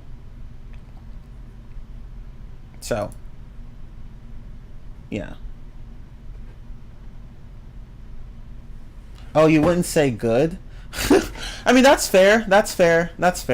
I know you just have very lukewarm feelings towards this film. AKA Shrek, It's a Wonderful Life. Basically, it uses that trope, you know. The trope's pretty common. The Fairly Odd Parents did it at one point, and as well as plenty of other movies. Not even just movies, but TV shows. Even YouTubers have made specials featuring this trope. Shane Dawson did it at one point. So, like, yeah, it's a pretty common trope. But I like the way it was used here.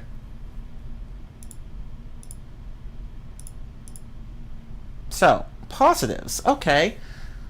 Well, the story is good. It's not the best one. I like it. It's not as I like Shrek 1. I like the stories of Shrek 1 and 2 more, but Forever After had a good story. Certainly better than the third. Um let's see. Yeah, it was a good story, a good moral about, you know, learning to appreciate what you have. And like, because, you know, Shrek lost everything. He nearly lost everything, I should say. But he got it all back in the end. Barely, but he did.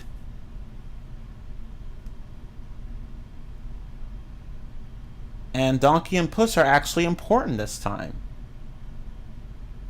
Not just them, but so there are also a few new side characters, such as what? No, the ogres. There are a few, like, one of them's named Cookie, one of them's named Gretchen, one of them's named, I forgot what his name was. It starts with a B. Fuck, I forgot. I forgot what his name was. But yeah, like those three ogres, and they also appear in like one of the side specials as well. But like, yeah, those characters, they were all right. Like, they were okay. I didn't hate them. I didn't really like them, but I didn't hate them either. I thought they were okay. So, the film has decent characters. Decent characters. Rumpelstiltskin, he was a good villain. Not the best one. Fairy Godmother still beats him in that respect, but I think it's a good. I thought he was a good villain. So, I'd say decent characters overall. Anything else?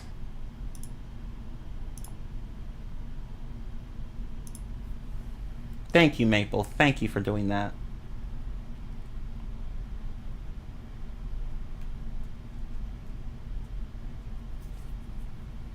Yeah, you're just going off of your initial reactions. Oh, okay.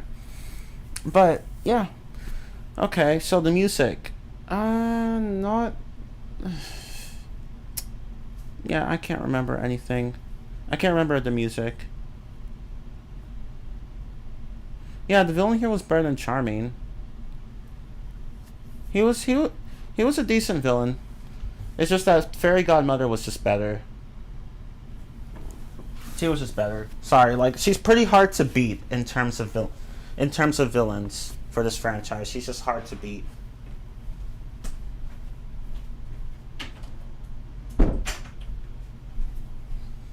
So if we were to rank all the villains, it would be Fairy Godmother, then Rumpelstiltskin, then Charming, and then Farquaad. In my opinion, anyway.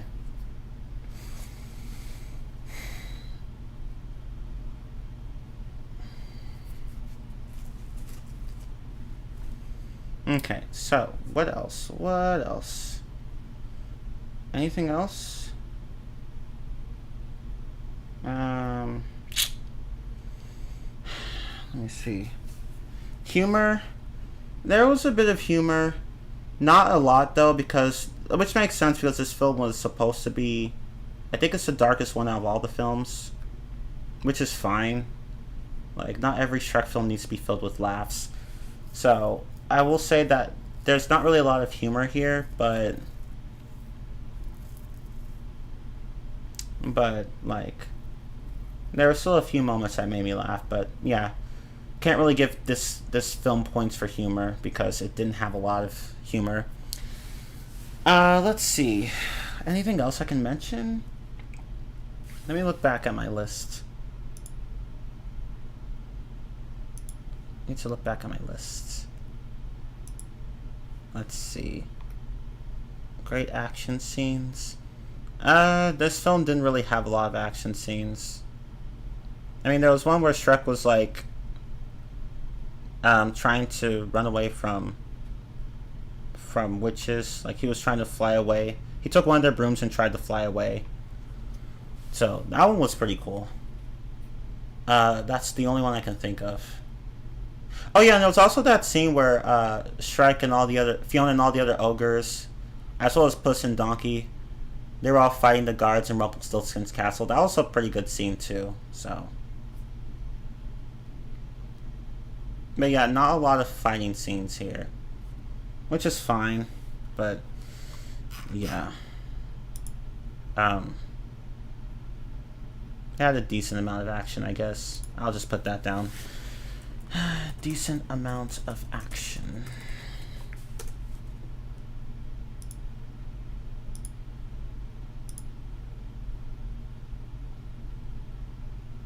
Yeah, it was a decent enough culmination of the whole Shrek quadrilogy. I agree. Trilogy, if you want to ignore the third film. Really, that's the thing about the third film. You could just ignore it, and the entire series would still make sense for the most part.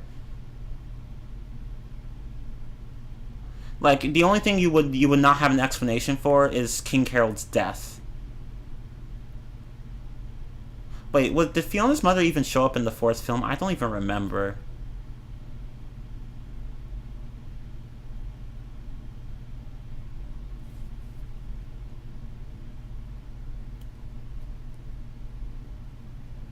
But but yeah, like you could ignore the third film for the most part. In fact, that's what some people even thought that the fourth film was the third film. I'm not joking. Some people actually thought that the fourth film was the third film. And who could blame them? Because narratively speaking, it mostly makes sense.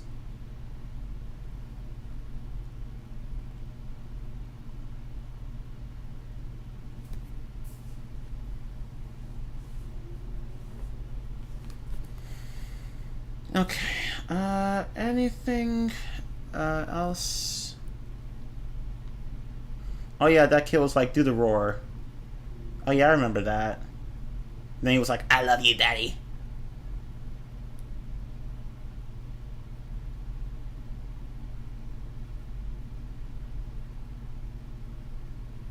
Okay, so Fiona's mom did show up at the beginning of the fourth film. Okay, I'm trying to remember.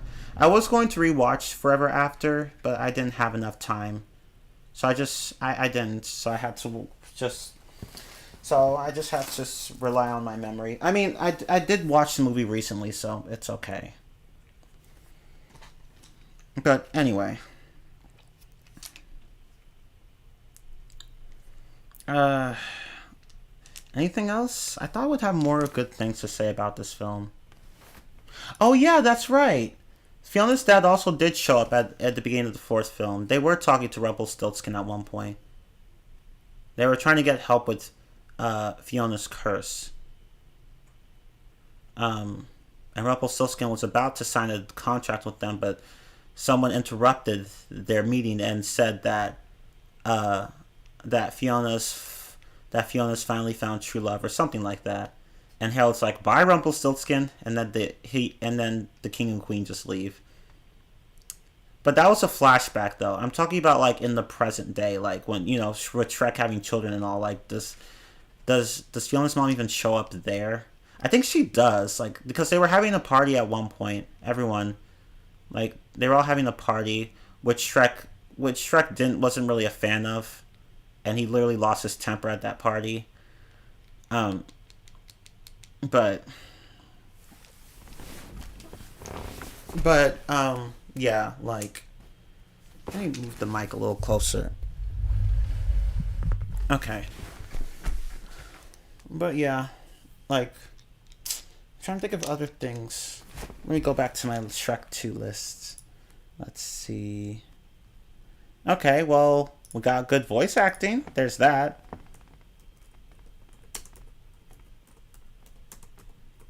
Good voice acting. Definitely good voice acting.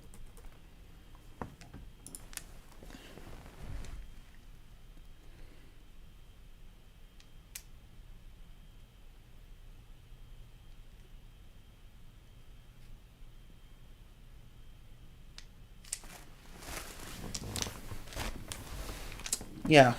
No, I can't. There's not really much to say about this film. I thought I would have more interesting things to say, but uh, that's the thing. Like, the film just didn't impress me all that much compared to the first two films, which are just, oh, I love them.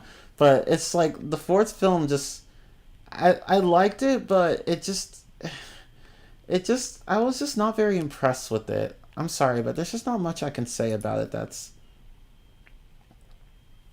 That that's positive.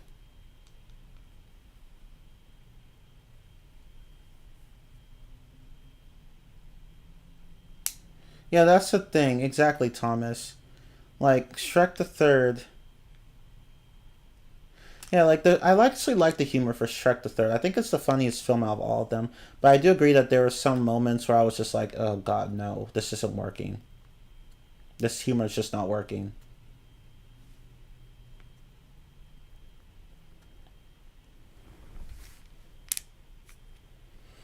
Yeah, Kung Fu Panda is getting a fourth film, and I'm like, why? I mean, if I'm not saying that I'm not saying that they can't have a fourth film. I'm just saying that I'd rather not have a fourth film. I think three was a good conclusion to the trilogy. I don't think it needs to be. I don't think they need to make another one. I don't want it to be I don't want it to be like Toy Story 4, where you get a film that just was pretty damn unnecessary. It wasn't bad, obviously. It was just not necessary. I don't want Kung Fu Panda 4 to end up like that. Now, Shrek 4 doesn't have this problem because the third one was just a mess. So, the fourth one was a welcome addition. But it's because Shrek the Third did not was not a good conclusion to the trilogy, to the series. But Kung Fu Panda 3, now the series could just stop there. They don't need to make a fourth.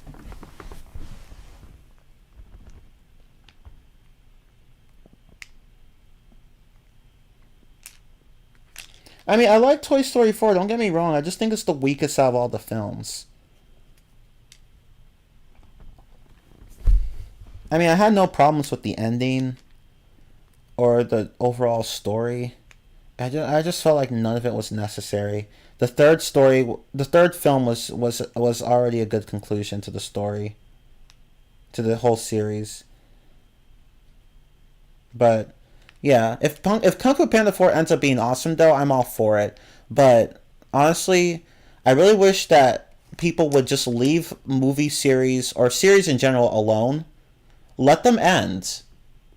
Like there's a reason why 3 is often the perfect number for series, movie series or whatever, or video game series. Like it's okay to stop at a certain point because if you just keep going, you might fuck up your series.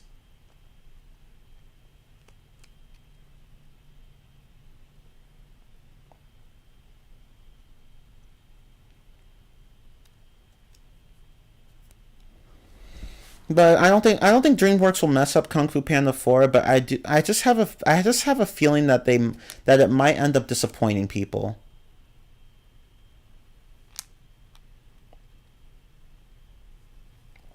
If you like Toy Story 4, then you get another good Toy Story movie. If you hate it, then just pretend Toy Story 3 was the final one.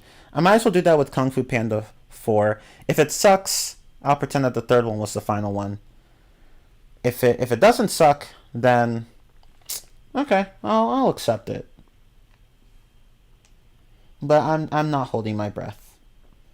I know, I sound a little cynical, but I'm like, you guys could have just stopped with three. But if you want to make a fourth, knock yourselves out, I guess. Okay. So, are there any negatives? Uh, Again, I found this movie kind of lukewarm, but um negatives. It's hard for me to I'm trying to think of specific negatives here. I I guess one thing I did not like was what they did with Puss in Boots. Like he let himself go. And this is subjective though. so I'm not going to slam the movie for it, but I just don't like what they did with Puss in Boots. I get that, this it was an alternate timeline, and basically Shrek not being around kind of fucked up people's lives, but I honestly I just didn't like that they did that with Puss. Like, where was the athletic kitty we all knew and loved? But that's just me. So I'm not gonna slam the movie for it. It's just that I didn't like that decision the writers took.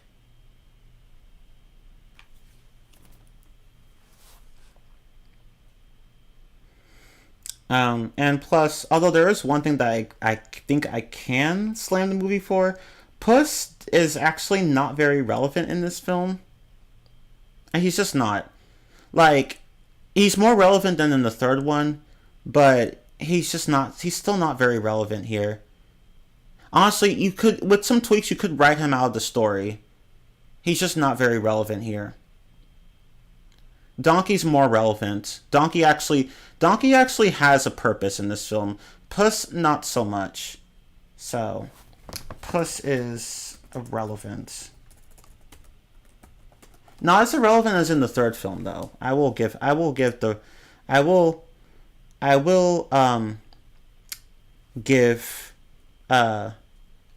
movie credit where credit is due. I should do a Toy Story Rantstream. I'd love to. I'd have to go and rewatch the movies, though. I would definitely have to go and rewatch the movies because because like honestly, it's really only 2 and 4 I remember. I barely remember. I don't remember 3 very much. Like and 1 I remember the least out of all of them, which makes sense because it's the oldest one. But I remember it the least out of all the Toy Story movies. I still remember like what the general plots are about, but like with 1, it's just I just forgot a lot of it, so I had to go back and watch it again.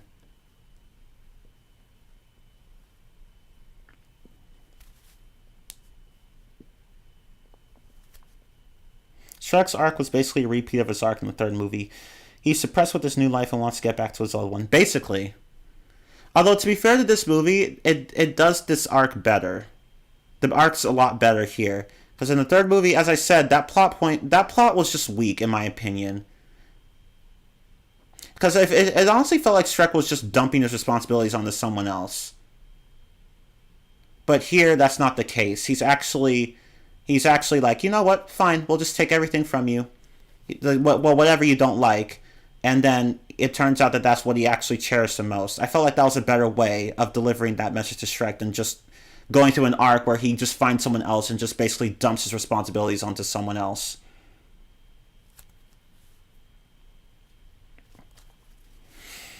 But yeah. But yeah, like, that arc was definitely done better here, in my opinion.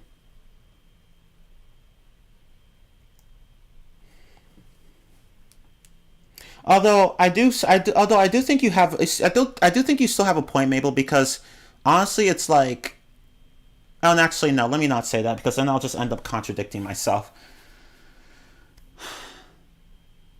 Because when you think about it, Shrek actually regressed in this film. He regressed, but at the same time, like it's okay to have characters regress. It's not every character needs to develop in a linear fashion. So Shrek was like, because the funny thing is that Shrek at first didn't want people to be afraid of him, but now he's like, I want that life back. I hate this life now. So he regressed. But then he was like, what the hell was I thinking? And then he goes back to his old life and then he's like, this is what I want. This is always what I wanted. This was always what I wanted. So yeah, like, he did regress, but not in a way that hurts the narrative, if that makes sense. Like, you can have characters regress. So, I thought Forever After handled that well. I don't know, like, I feel like there are other points. I meant to watch reviews of these movies before doing this rant stream, but I really didn't have enough time. And because honestly, Tuesdays and Wednesdays are the only times where I can stream. The only days. And I was already watching a lot of movies, so I really didn't have time to watch reviews. But let me poke around in some reviews for a moment, because I feel like maybe some people could articulate this better than me.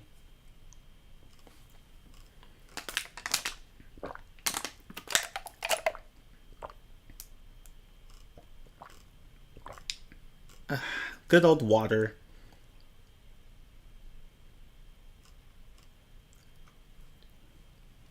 Oh, I guess another thing I didn't like about this film. Yeah, see, yeah, I feel like that's the problem I have with it too, Maple. That's a good point. Like, I feel like, see, you can have characters regress, but like, it does feel a bit out of character. Admittedly, it does feel a bit out of character for Shrek to like start wanting people to be afraid of him. So now that I think about it, that's actually a good point. That's probably that I did find that a bit off-putting as well, but I couldn't quite describe why. Maybe they should have just gone a different route with the story. Like maybe just take the whole wanting people to be scared of him out of it. Like they could have just taken that part out. They could have just taken that part out and just kept it to where like Shrek just, he's just tired of family life in general, just wants to go back to being single. Not exactly being single, like just just having like just not having children or just a big family or whatever, just for a day. So like not wanting to go back to it permanently. Obviously, he only wanted to like live a different life for just a day. So yeah, like they really should have just taken that part out. Like again, you can have characters regress, but at the same time, you would think a character like Shrek would not want to ever go back to that life. So yeah, I feel like they kind of handled this character regression poorly. They really should have just taken that part out, because they could have easily written that part out. Just have it to where Shrek just doesn't want to like for a day, he just doesn't want to have to experience his regular family life. He just hates it. So they could have just done that. They didn't need to throw in the whole I want people to be scared of me again, because it kind of doesn't make sense. So that's actually a good point. So let's see.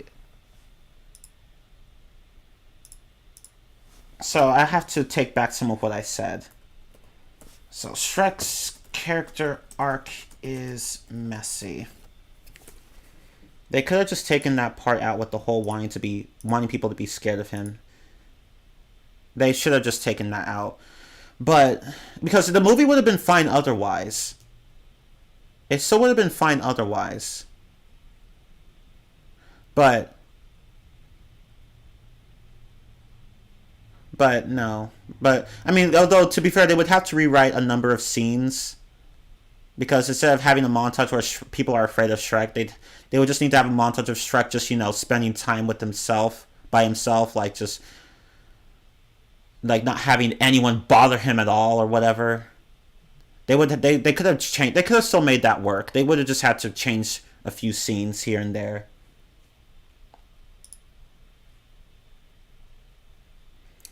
So another thing that I didn't like, I know like since Shrek and Fiona at when they met in the film, they hadn't actually met before, so um so Shrek had to fall in love with Fiona all over again.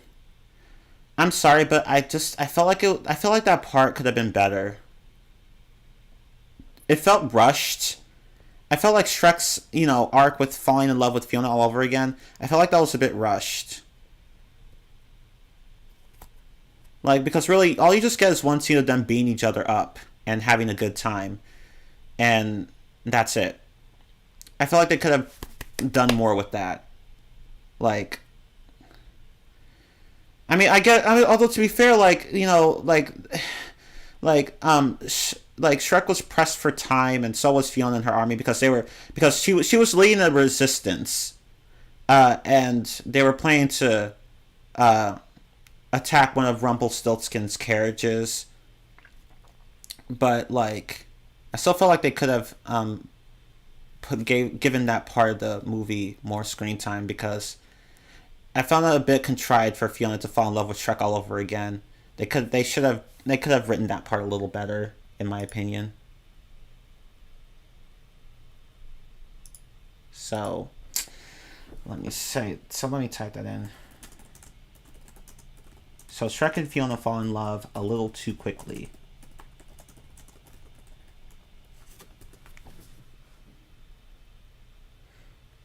Like an extra scene or two of them bonding would have helped.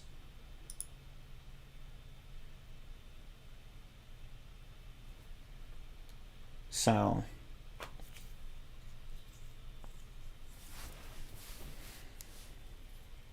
I also thought it was odd how other villains like Farquaad, Fairy Godmother, okay, bye, and Charming didn't make an appearance in this. That is weird. They do make an appearance in the Thriller Night special, by the way, but they don't make an appearance here. And the Thriller Night special happened. I think it happened. When did it happen?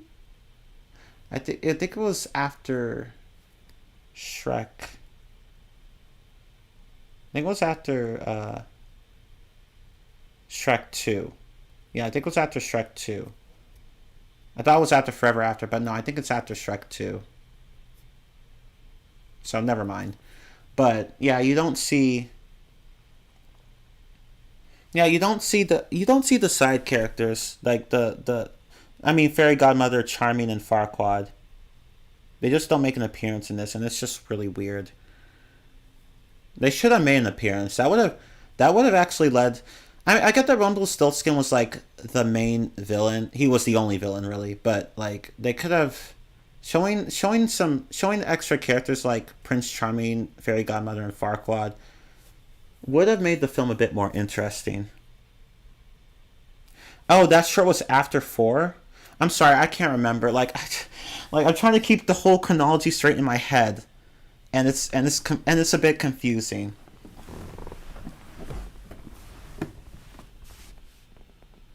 Here, let me look. Actually, no. Now that I think about it, you're right. It had to have been after.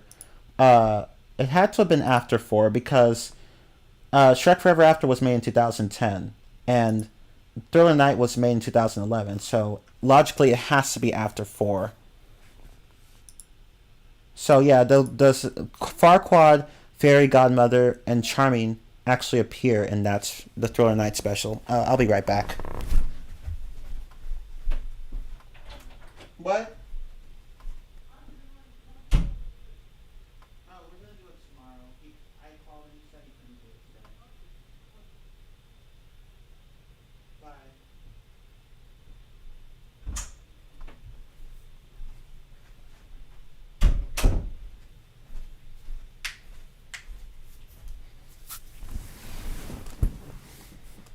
But yeah, like.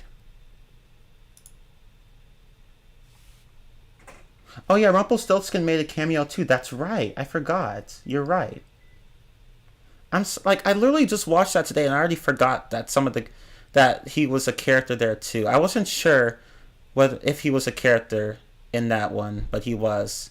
Sorry, that's embarrassing. That's what happens when you try to watch all this shit in one sitting. It's just hard to internalize details like that. Oh yeah, and again, Rumpelstiltskin actually did appear in the third film, but for like only one scene. It was very short, and he was a completely different character there. But then Forever After was like, okay, let's make him the villain this time. Oh, Thriller Night. That's what I'm talking about. The Michael Jackson Thriller parody.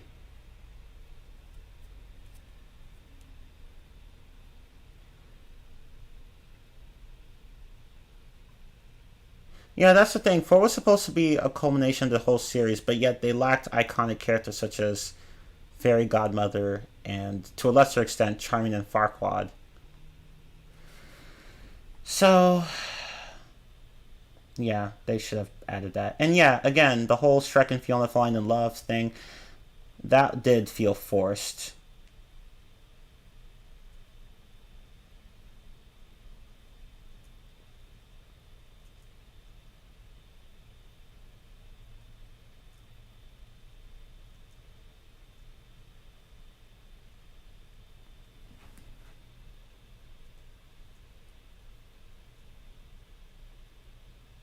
I feel like the reason why I feel like if Shrek had been given a longer time frame to get his life back together, um maybe they could have added more scenes with they could have squeezed in a bit more scenes with Shrek and Fiona.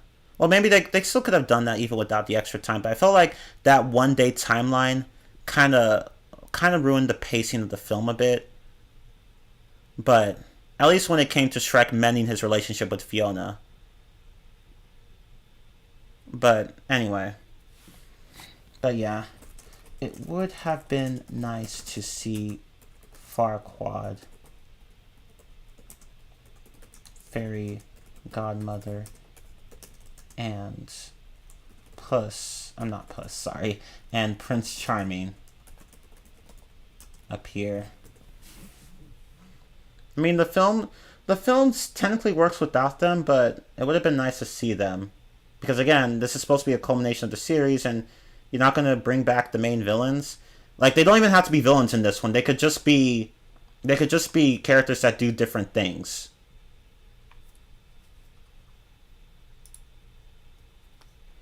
But anyway, anything else? Anything else?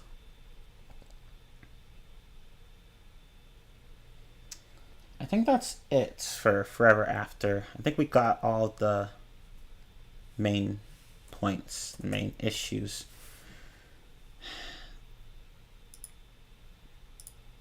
So, I can't think of anything else.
Sorry, my fucking computer died.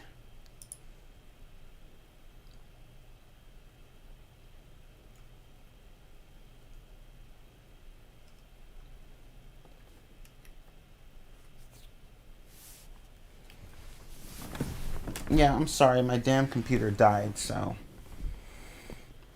I'm wondering if it was just overheating. Like, it said something about. It was a blue screen, error of death, whatever. I don't know, but yeah, sorry about that. But yeah, I was just looking through.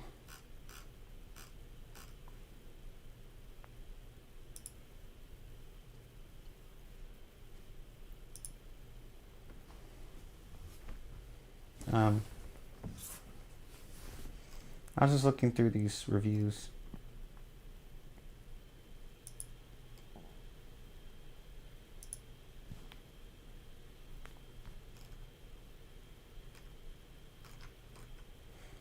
Like Shafrillish Productions calls this. He's a YouTuber. He calls this. He calls Shrek the Four a cinematic masterpiece. Shrek Forever After. I'm sorry. He calls that film a cinematic masterpiece, and And I was like, not really. I mean, it's better than the third, in my opinion.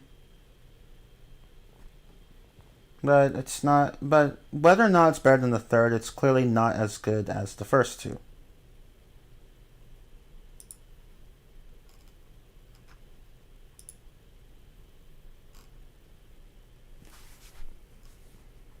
And that seems to be the general consensus here. But in any case.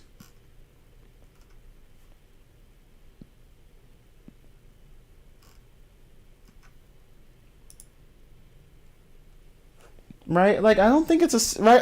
I refuse to call it a cinematic masterpiece.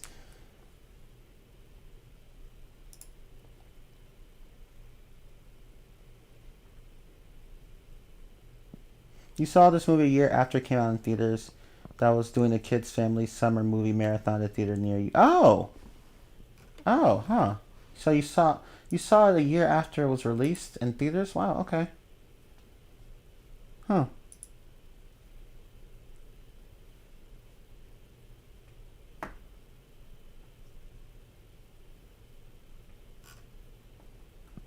Yeah, I just don't see it. I don't see how Shrek the Third is a cinematic masterpiece. Shrek Forever After, I mean.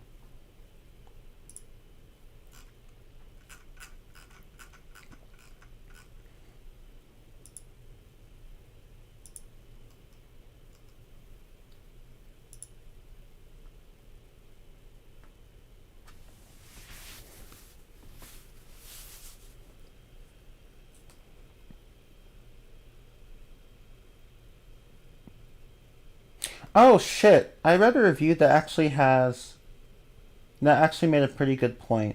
So, there's a plot hole with Shrek 4.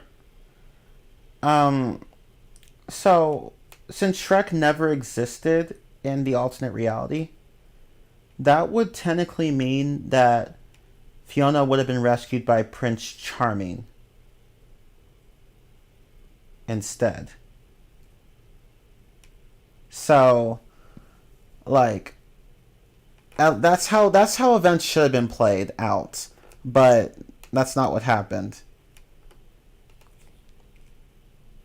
But somehow Fiona leads a resistance of ogres instead. Um, I don't. Yeah, that part never made any sense to me. Like, why is she even leading a resistance? It's just that part never made any sense to me. Like, there's no explanation for it. I don't know. I don't know. Or maybe, or I guess it's technically possible for Fiona to have just stopped waiting before Prince Charming came, but I don't know. I don't know. Like, I still like, why is she leading the resistance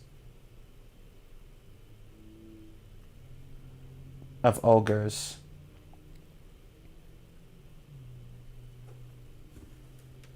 Yeah, Fiona was pretty thick and buff in this one. Not by a not by a large degree. She seemed a bit thicker than than um than her previous incarnation, but yeah. I guess they were trying to do the whole badass princess warrior thing. Oh, they were definitely trying to do that. They weren't even trying to hide it. No sense of subtlety. Like, literally, while she's fighting Shrek, while they were technically just playing around, but while she was fighting Shrek, she literally just slams an entire tree on him. And I'm like, okay. So yeah, but and then one and earlier in the movie she even kicks Shrek away. Although, to be fair, he was trying to approach her. It's like he thought she would recognize him, but he didn't consider that, and she kicked him for trying to touch her. So, understandable. Although, she really could have just pushed him away instead. But whatever. Um, and while Shrek and although the next part where she does kick she does hit him again, Like after he tries to kiss her after like visiting her in her tent. Well, that's understandable because like he was basically he was basically like he wasn't like he it was almost on the level of harassment basically. So yeah, I can understand Fiona just literally throwing him right out of the tent. Although Shrek did not mean to do any of that. Like he technically was bothering her, but yeah.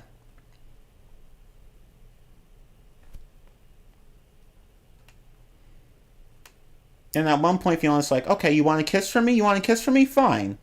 Kisses him, and it didn't work.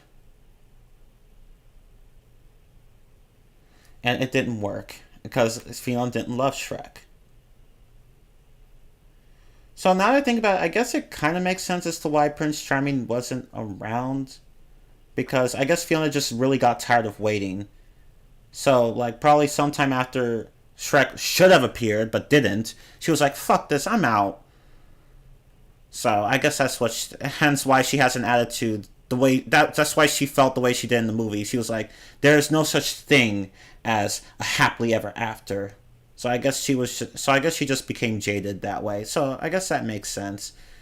Although it still doesn't explain why she even, well, no, I don't know. Yeah, it felt like Shrek was stalking her. Like he was being pretty inappropriate. So yeah, no surprise that she literally just kicked him right out. So that the time she actually did like kick him, that time it actually felt justified. The first time she didn't need to do it. She could have just pushed him away. But the second time, yeah, it was justified because she tried to kiss her despite her trying to tell him to just leave.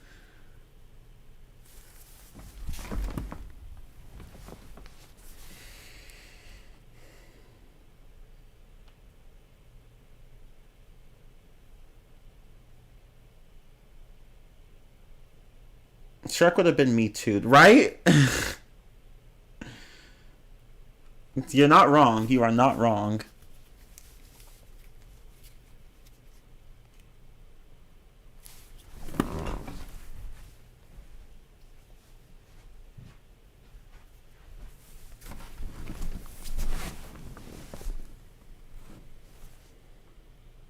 But I think that's all I can say about the fourth film.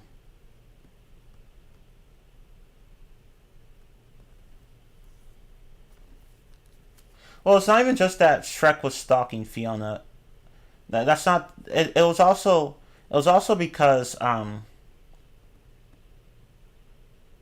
It was also because. Um. Fiona had just met Shrek. So like. So like, of course, there was not going to be any chemistry there. Shrek just went about trying to win. She just went about trying to win her heart the wrong way. No, your comment isn't wrong. Like, your comment isn't wrong. I'm just like, that's not the only reason why Fiona didn't love Shrek.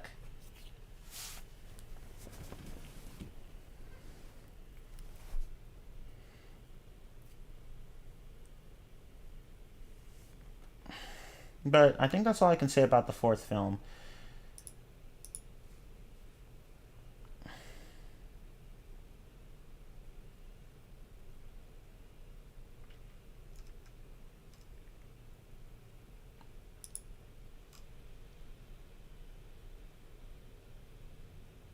Some people think that Shrek Forever After is worse than Shrek the Third. Some people think that Shrek the Third is worse. Actually, most people seem to think that.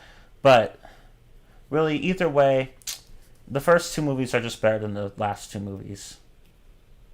I just don't see how the last two movies like come close to the first two movies. Well, for the third film anyway. This fourth film, it's not too far behind, but it's I wouldn't say it's like really really close.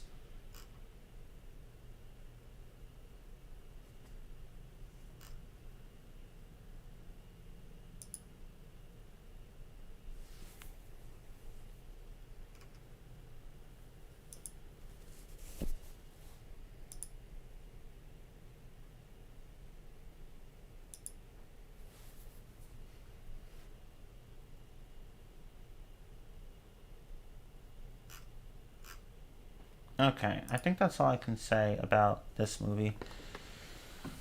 I still have two more movies to cover. Like I said before, I'm glad I chose Toy Story 3 over this with what movie to see with my grandma back in 2010. I would have been. I would have felt the same way. So yeah, Shrek Forever After. Not. Yeah, it's not bad. I like it. I think it's objectively. I think it's objectively decent. Could have been better, but I think it's objectively decent. Certainly, it certainly had a stronger story than whatever three was. So, if it sounds like I changed my opinion on this movie halfway through the stream, that's what happened.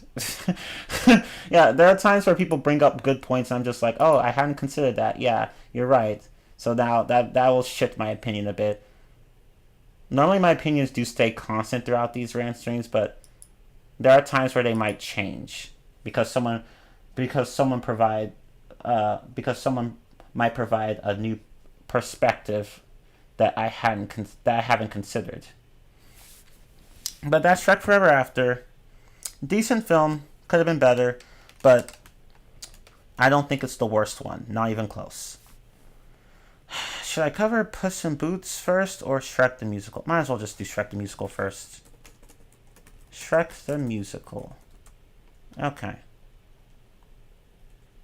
So, again, it's an adaptation of the first movie. Um, it changed, as I said, it changes a number of scenes. So it adds certain scenes. It adds some scenes of its own, deletes other scenes, and straight up changes scenes that in varying degrees. Like some scenes are changed slightly, some scenes are changed greatly, some are changed to a moderate amount. Like it depends, but this overall story is basically the same. So yes, I did watch the musical. It was long. Again, it was like 2 hours and 10 minutes, but I enjoyed every moment of it. I actually really liked the musical. I know some people hate it, but I actually liked it. I actually like it.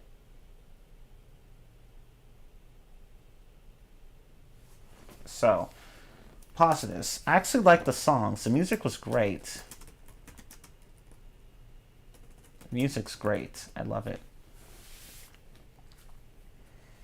Like, they had a lot of original songs, but there are a few songs that they brought back, like "I'm a Believer." But yeah, great music.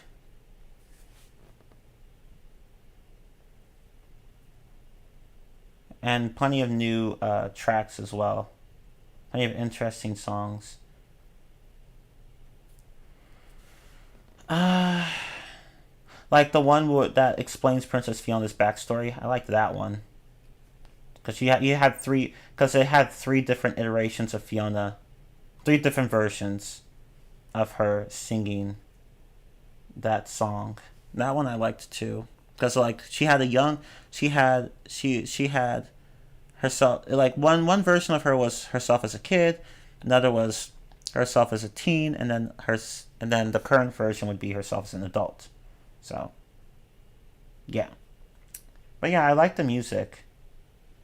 I liked all the singers.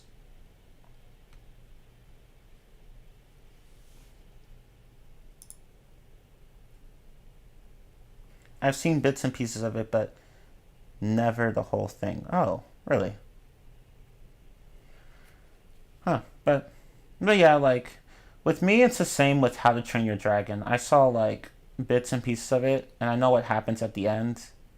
Something happens to the main character. I won't say what it is, but something happens to him at the end. So I watched bits and pieces of that movie. So, but I don't. But I didn't watch the whole thing, so it's the same thing here. But anyway, Shrek aired once on Disney Channel. Did it? Huh. The more you know. But yeah, I loved the music. I loved all the songs. Plenty of great songs. Some were okay, but I like the songs in general. The plot. Okay, so I actually like the plot. In my opinion, the plot was interesting. I actually liked it quite a bit. So the fairy tale characters, they appeared in the first film, but they have much more of a presence here.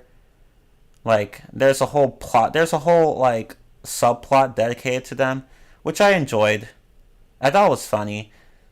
Now, granted, it wasn't particularly important, but I thought it was a welcome addition.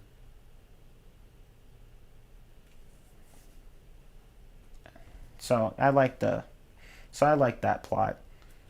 And the main plot's still pretty much the same, with some important changes here and there, but it's overall similar. Um, which brings me to my next point. Uh, the main plot itself is fine. Uh, I'm not a fan of all the changes they made to it, but I thought most of the changes were, to me they range from acceptable to welcomed, because I actually did not actually liked some of the changes they made. Some of them I didn't like, some of them I did, some of them I'm neutral on. So, but I thought the plot overall was pretty interesting. I like what they did with it. Uh, let's see. The characters. I actually like the characters here.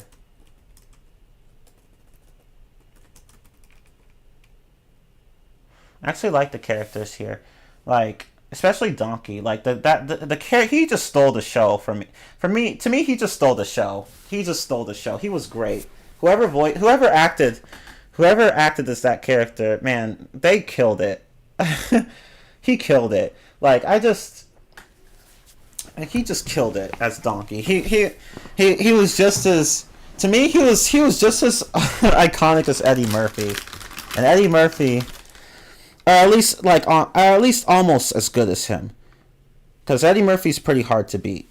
But yeah, and the plenty of the side characters are nice too. I liked the fairy tale creatures were pretty cool, and the main characters are also pretty cool too. And I like how they made Lord Farquaad more important here.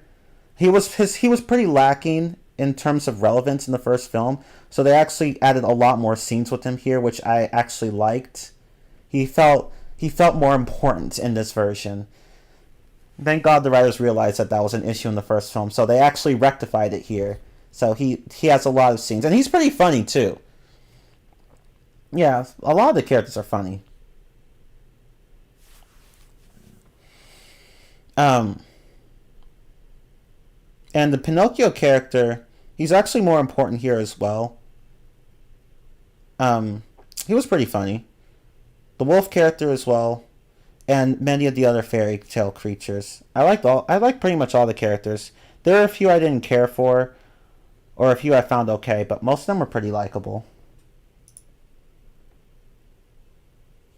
Oh, that's okay, Maple. Yeah.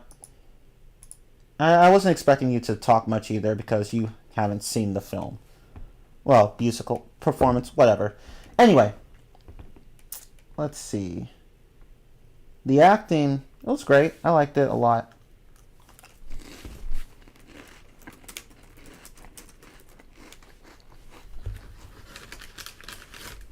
I actually liked it. I thought pretty much everyone did their characters justice.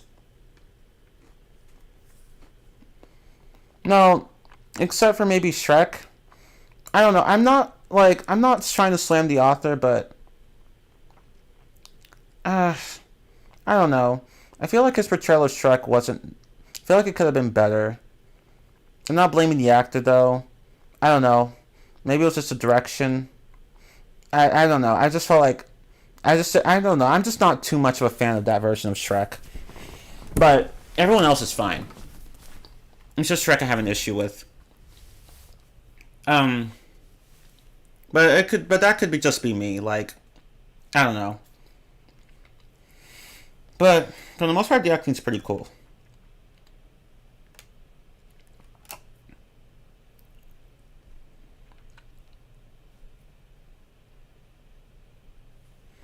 Anything else? Let's see. Humor? Yeah, plenty of humor. This film is this musical is actually pretty funny. This film is actually it's pretty funny. There are a lot of moments that made me laugh. Not all the jokes landed, but a good majority of them did make me laugh, or at least chuckle.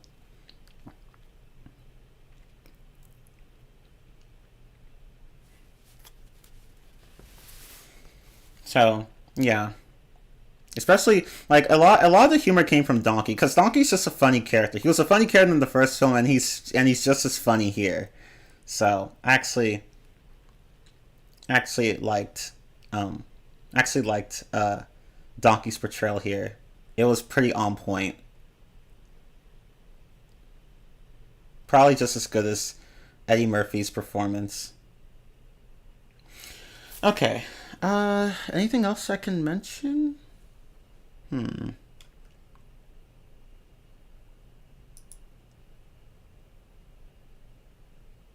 Let's see. I think that's it. I can't think of anything else to mention.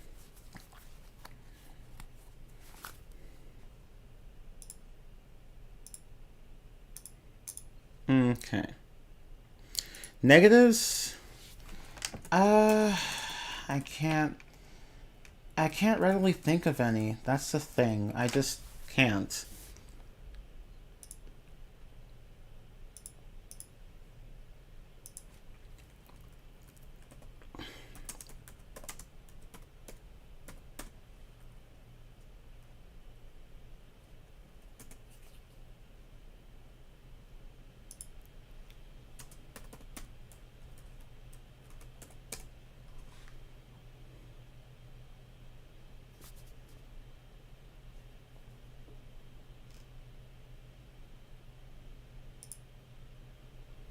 I don't know.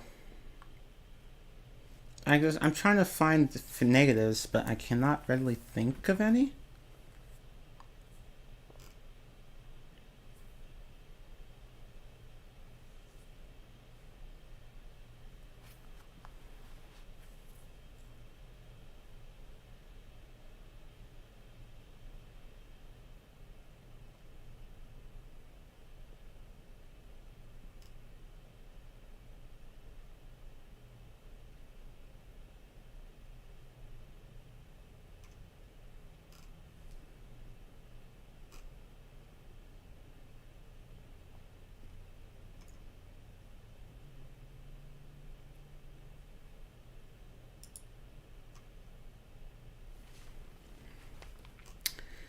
I'm trying. Oh, this is on Netflix? Huh. Well, anyway, I'm trying to find.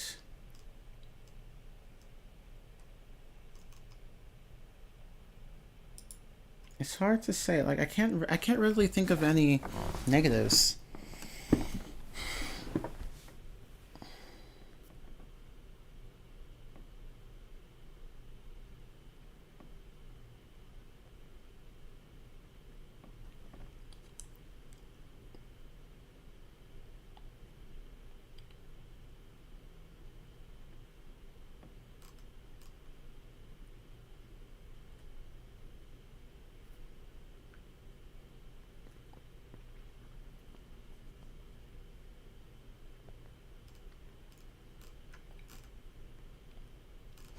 I don't know. I guess I just can't find any. Cause I see some people. I'm reading some of the reviews on IMDb, and they just don't like the. They just don't like the singing.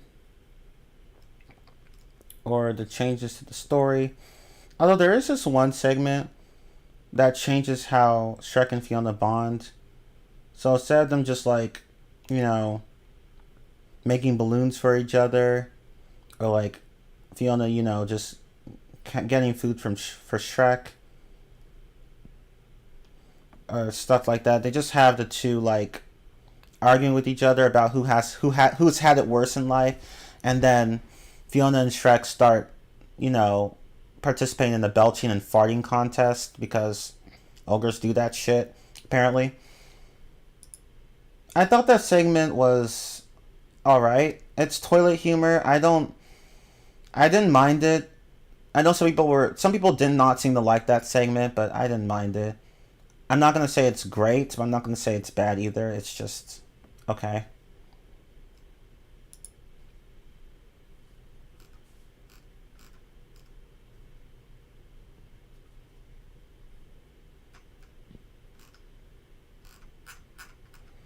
Is it better than the movie? I would say no, but I would say that it's actually I'd say it's almost as good as the movie. But that's just me.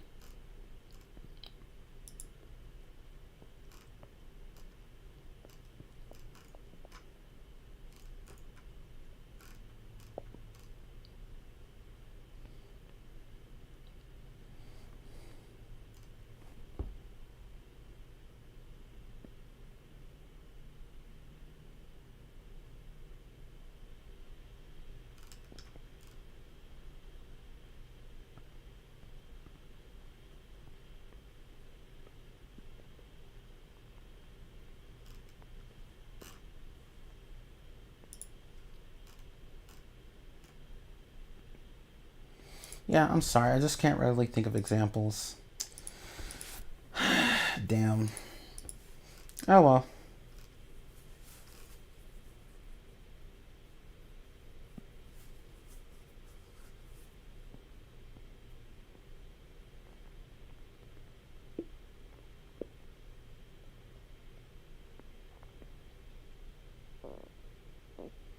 Okay, see, yeah, there's this review that says the exact same thing I said earlier. How the guy who was voiced as who was cast as Shrek, like he seems to have been miscast. It's like his fairy tale monster is like insufficiently cartoonish, and he incongruously plays a naturalistic ogre. Yeah, exactly. That's exactly how I felt when watching the musical. I was like, this guy, he's not a bad actor, but I don't think he just works out for Shrek. I don't think he was just the right guy for the role. I just didn't think it was the right guy. Cause like Shrek Shrek just felt a little too cartoonish and upbeat throughout the entire film, even though he was supposed to be a grouchy. I mean, yeah, he's supposed to be a grouchy character, and the actor tried to make him grouchy throughout the entire movie, but it just felt kind of forced. It's just that actor should have just been put in a different role. Like, he just didn't work for Shrek, in my opinion. Wasn't terrible, but could have been better. So I'd say that's probably the only negative I can think about the movie.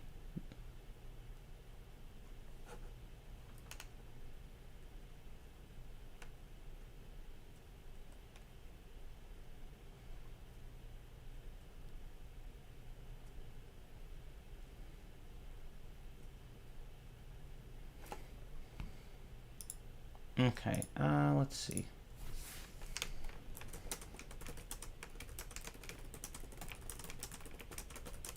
That's probably the only negative I can think of. The actor for Shrek wasn't the best fit for the role.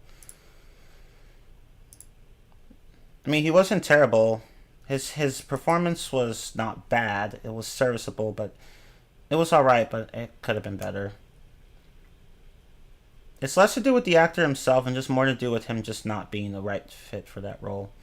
But that's Shrek the musical. Overall, I pretty much enjoyed it.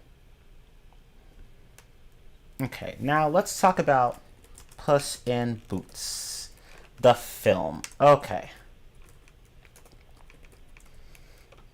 I'm just going to read a synopsis on this.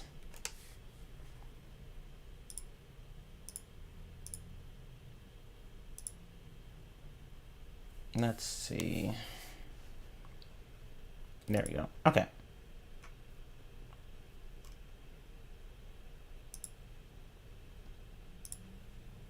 Oh, that is... Holy shit, that's a long ass...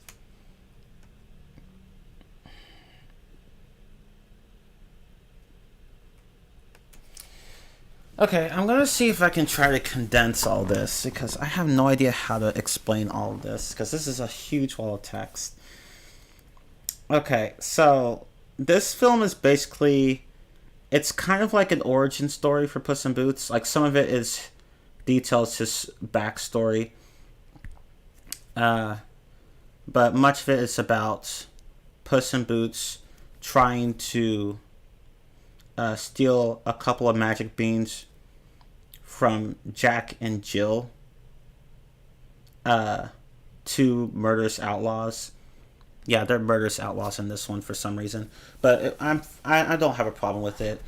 It works. So so he tries to steal them, but some other cat gets in the way. Apparently, a cat named Kitty Softpaws, and she's called Softpaws because she was declawed at a young age. So her paws are very soft. And uh, so so the two end up fighting, dance fighting really, after a chase sequence. And Puss meets his lifelong his childhood friend, Humpty Dumpty.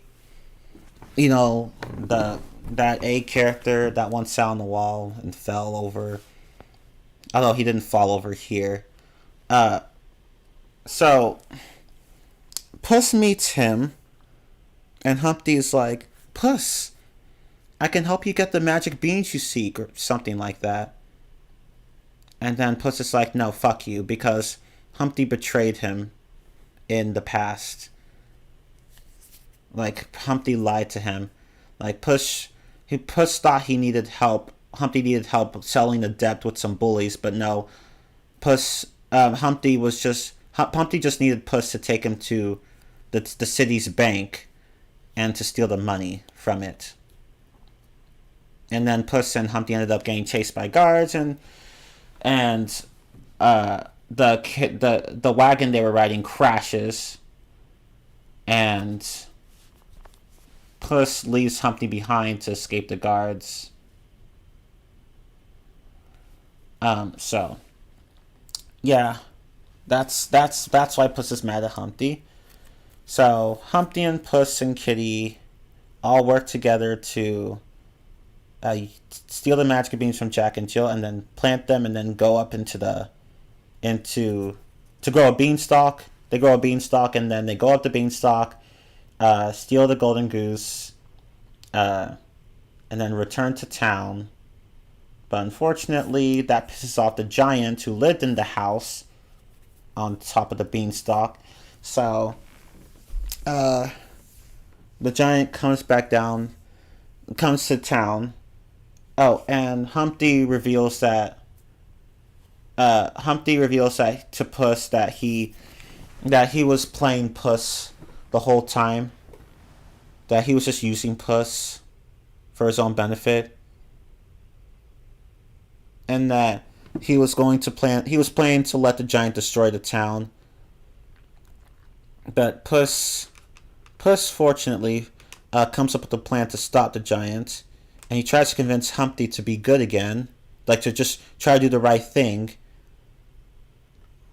Puss apologizes to Humpty for leaving him behind on the bridge when they were kids, where they were being chased by guards, and then begs Humpty to help him fix this mess. Humpty agrees, and so the two manage to return the goose to the giant, the giant's actually a goose, by the way, not a human giant. It originally was going to be a human giant. If you watch the deleted scenes, they mention this and show a whole storyboard with the human giant, but no, it's actually they changed the giant to a giant goose because they wanted to play with people's expectations. I guess it's fine, it works. But yeah, like they Puss and Humpty returned the goose to the golden goose to the giant goose, but Humpty loses his life in the process and somehow turns to a golden egg after falling off a bridge. I don't know. I guess it's a metaphor for how Humpty became a good person in the end. I don't fucking know. But yeah. And uh Puss uh leaves town because he hasn't really fully cleared his name. Um because Humpty betraying him in the past, that caused Puss to be an outlaw. Um and at the end of the movie he's still an outlaw apparently. So for whatever reason, I don't know. I don't know why like Puss like never sat down with, like, I don't know. I feel like Puss could have done a better job of telling the guards that he really wasn't behind all that and that Humpty was. But then again, there's no guarantee that everyone would have believed him, so whatever, I guess. I don't fucking know. But yeah, so Puss becomes an outlaw, but he says goodbye to his adoptive mother first, and then he also says goodbye to Kitty, who's really good at stealing shit, apparently. She steals things from Puss throughout the movie and gives them back to him, but she just plays with him like that. But yeah, that's the end of the movie. So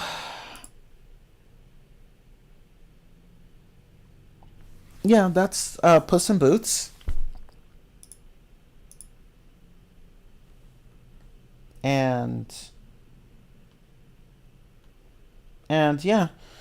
Uh so it's basically about a tale about betrayal and friendship.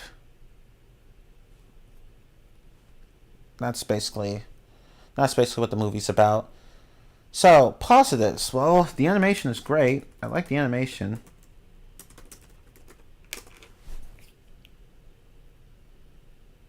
Like it was good. It was definitely good. Um, Wait, let me look at the chat. Which is probably by default the third best Shrek movie. For me, I think it would be like, I would put it. I don't know. I feel like it. I guess I would agree. I feel like maybe it ties with Shrek Forever After for me. So I would say like one. I would say like two at the top, and then one, and then this, and then this along with Forever After, and then Shrek the Third at the bottom. But that's just me. But yeah, so this movie is basically like a slightly better version of the Penguin and Madagascar movie. Basically, it's definitely better than the Penguins film. I agree. It is better than the Penguins film.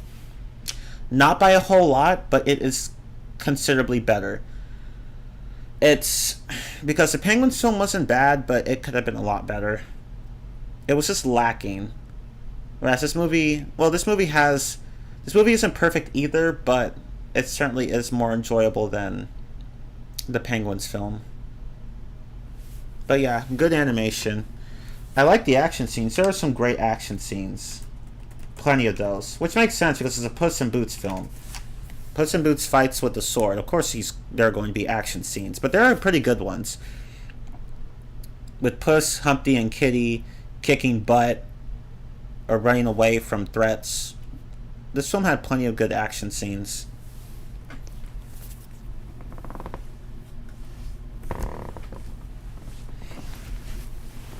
Um, let's see. Anything else? The humor. The humor was. The humor was decent.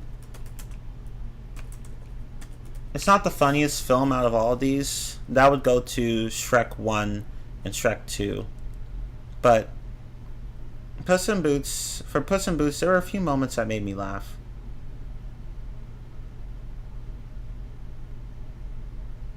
So, yeah, there were several moments that made me laugh, so it will get some laughs out of you. It's not the funniest film, but it will get some laughs out of you.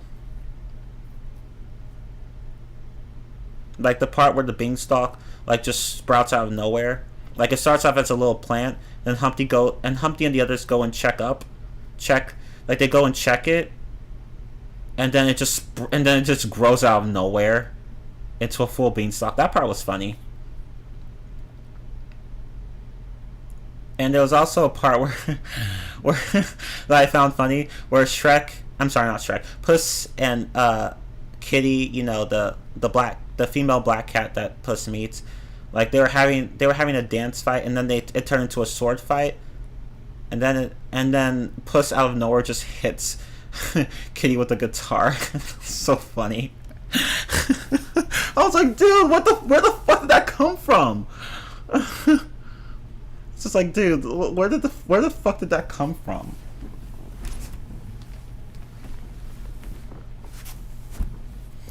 But yeah, there are moments like that will make you laugh.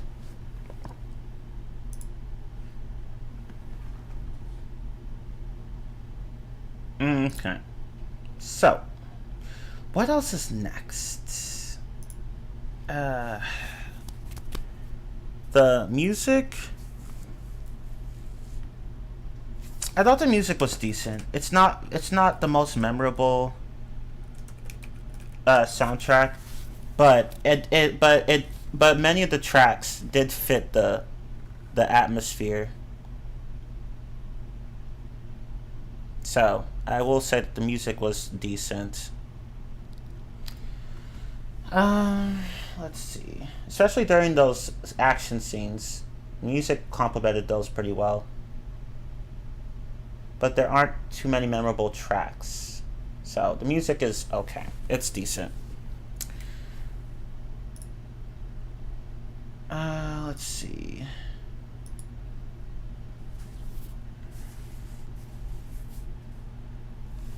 What the hell is that? Is that a... Oh. Sorry, I'm just looking at something here. Never mind. Okay, anything else I can say?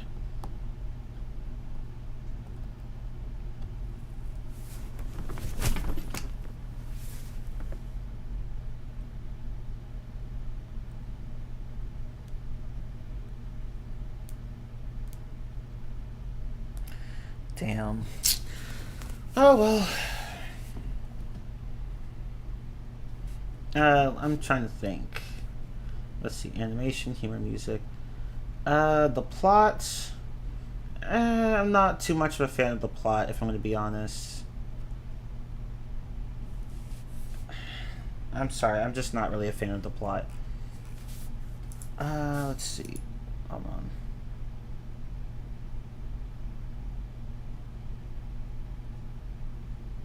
The characters, I like the characters. I actually like the characters. I liked all of them. I liked Kitty, I liked Puss, I liked Humpty. I even liked Jack and Jill. I thought they were I thought they were decent characters. I liked them. Puss's adoptive mother, I liked her too. So, yeah, I like the characters in this film. They were funny and charming in their own way. So, yeah, Puss in Boots is definitely not a bad film. It's good, although I do have, I can't really articulate the negatives, but I feel like there were just a few things off-putting to me about the film, mainly to do with the story, I think. But I think those are all the negatives, positives I can think of.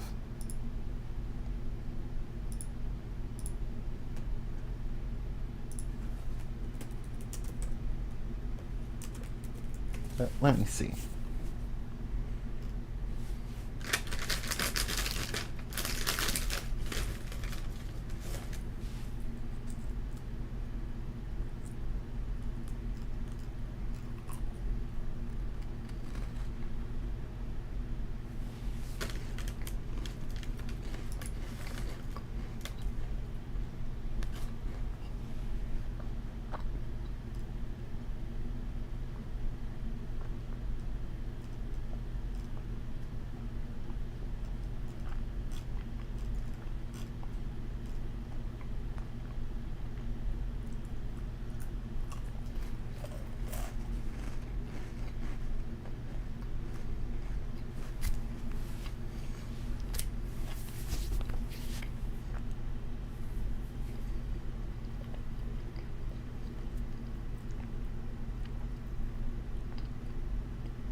I'm just looking at the review.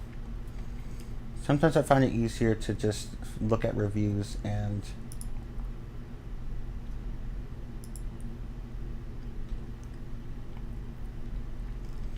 oh my god, fuck these fucking websites that make you subscribe just to keep reading a damn article. They're so fucking annoying. Damn.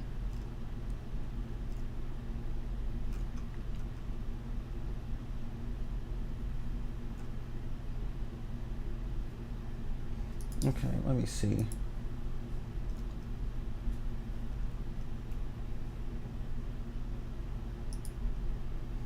Okay, the hell is this?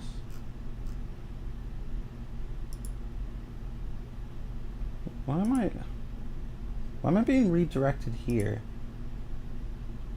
It keeps redirecting me to this. It should not be redirecting me.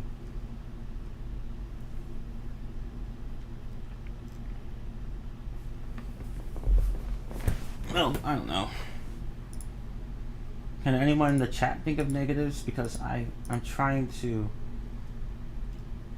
I guess with the plot, I don't know. I feel like the plot was going for a whole. It was going for a whole message about forgiveness and redemption. But I feel like it could have done that plot better.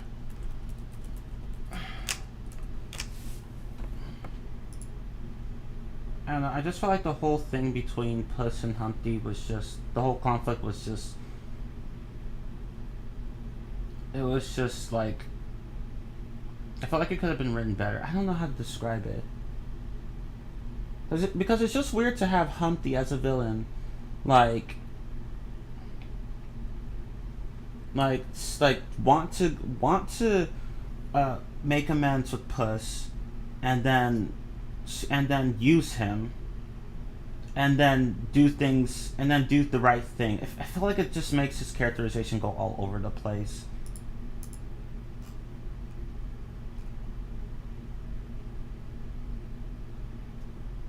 I feel like it would have been better if Humpty had just been the villain throughout the entire film, rather than just like.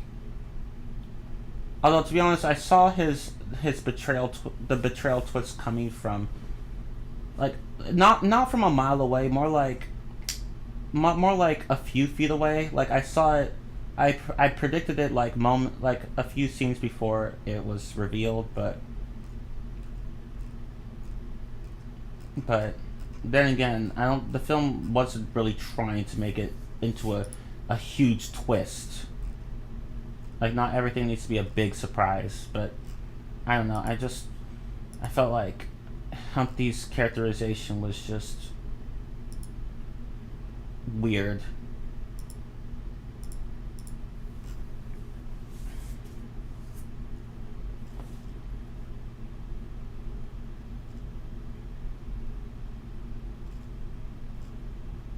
Oh yeah, and I forgot to mention something about the plot. So Humpty and Puss are working together to. The reason why they tried to steal the golden goose was because they wanted to repay the town for all the money they stole. Well, technically Humpty stole it, but yeah.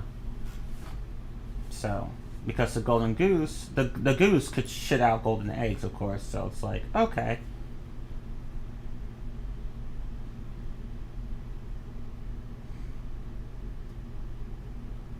Oh, apparently there was another drug reference in this film, like one drug reference that was similar to the one in Shrek 2, where the guards find a bag of catnip on Puss, and then Puss is like, "It's for my glaucoma." Yeah, sure, okay, but I don't know. That scene was funnier in Shrek 2 than here.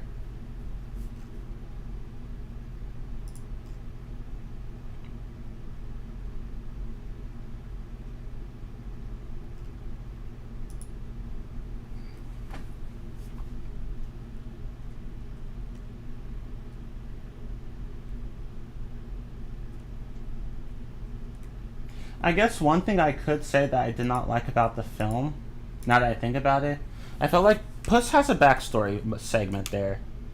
He has a backstory segment. He's telling Kitty about how he and Humpty were originally friends, but then stopped being friends.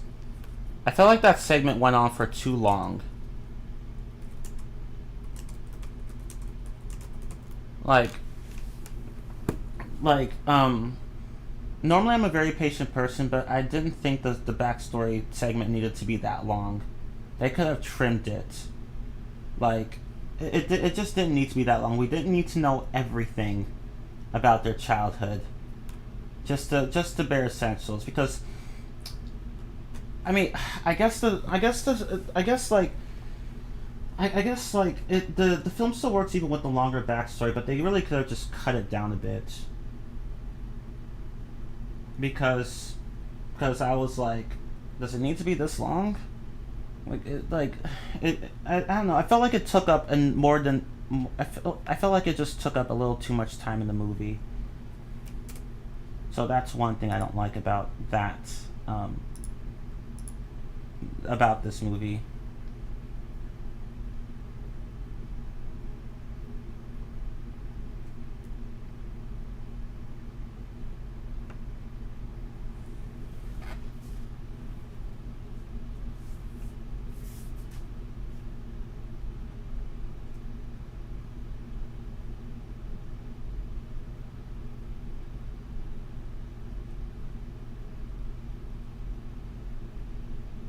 I can't think of.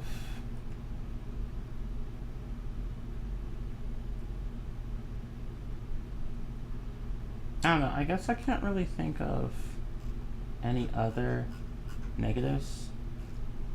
I feel like there are more, but I for whatever reason just cannot think of any. I don't know. Sometimes you just don't like a movie, or you just find problems with it, but you don't know exactly what those problems are. You just find something just off-putting about it.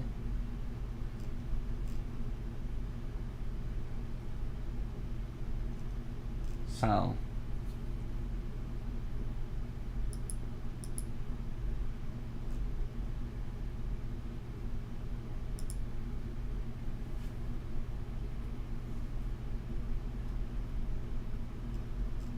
I can't think of anything else. I guess I'll just have to stop there because I just can't think of anything else.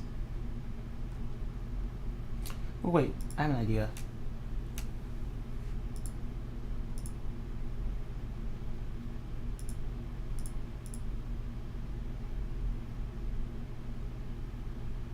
Hang on one moment.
Okay, well, I guess I could say that Humpty was a weak villain.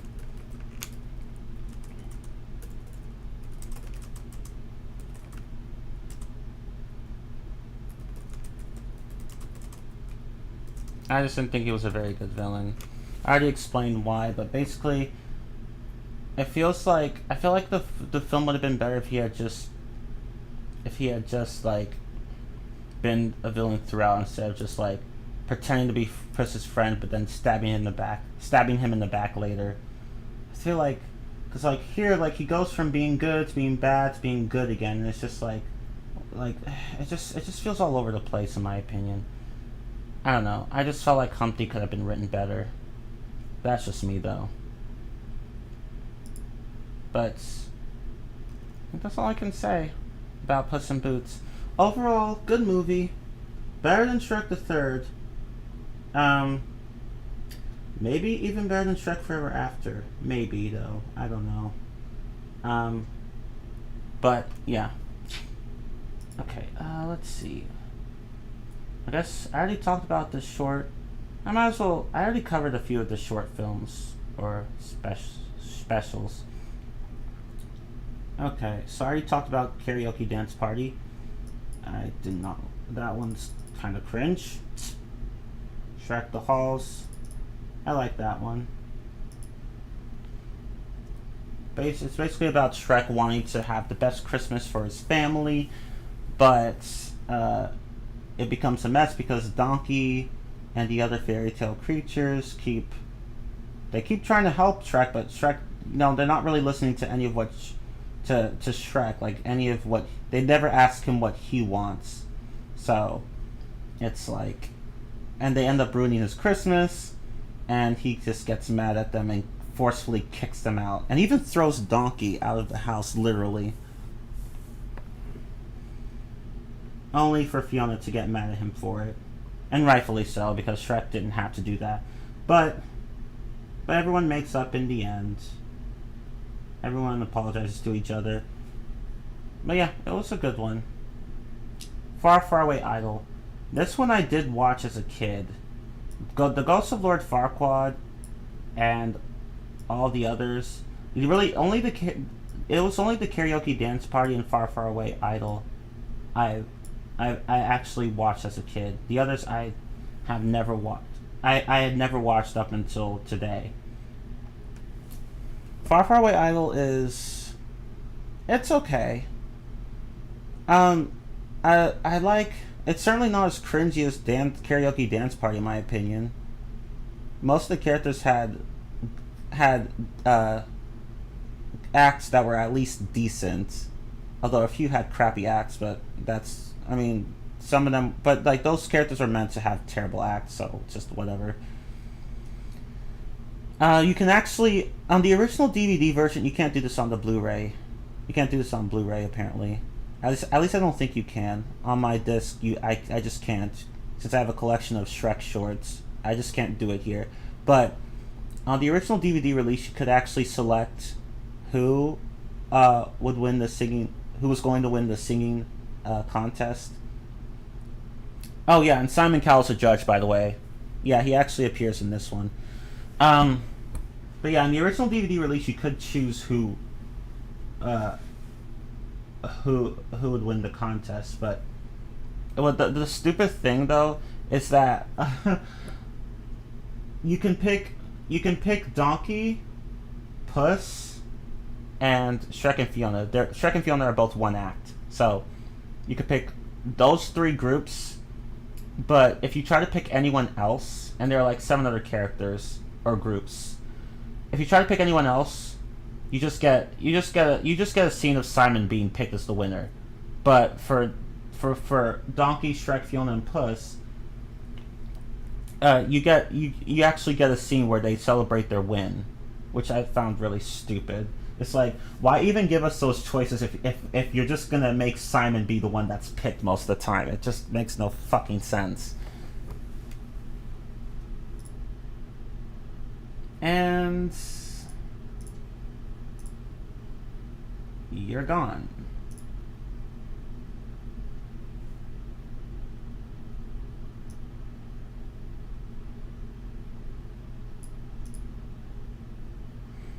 Okay, so that's Far Far Away Idol. But overall, I did like it.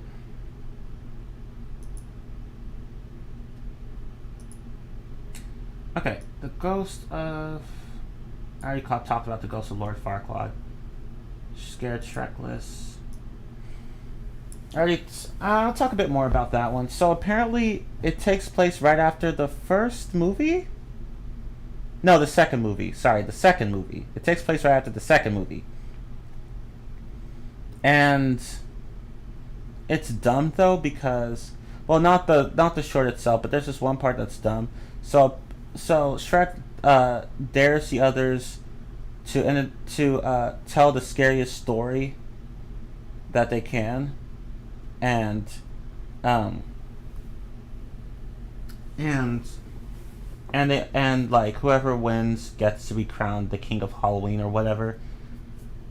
And uh they all Shrek uh insists that everyone go to this scary place to tell the stories to set the mood or whatever. It's apparently Duloc, but Duloc the town of Duloc has been completely abandoned. Like it's a ghost town now. Everything is run down and no one lives there anymore. And I'm just like, but which doesn't make any sense to me because Farquaad died, but like that doesn't mean that someone else can't run the kingdom. So why is Duloc even empty in the first place? It did not make any sense to me. But yeah, they go there and then they tell their stories and then Shrek wins, but it was revealed that he was uh, uh, playing tricks on the others the entire time, along with help from Fiona and his children. So yeah. But yeah, so that's that. And then there's Donkey's Caroling Christmas-tacular. Similar to Karaoke Dance Party, Donkey and the others are setting up a Christmas party, and they all sing a few songs, and then that's it. And I already talked about Thriller Night. Again, a parody of the Michael Jackson music video for Thriller. Takes place right after the fourth movie.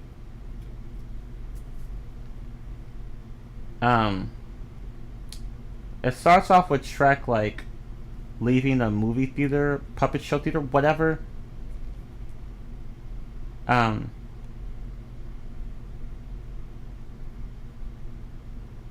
so he like,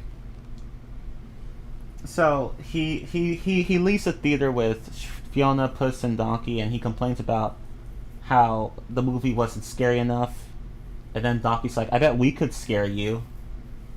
And then everyone except Shrek transforms into a zombie, and then they start singing uh, the Shrek version of Thriller, and then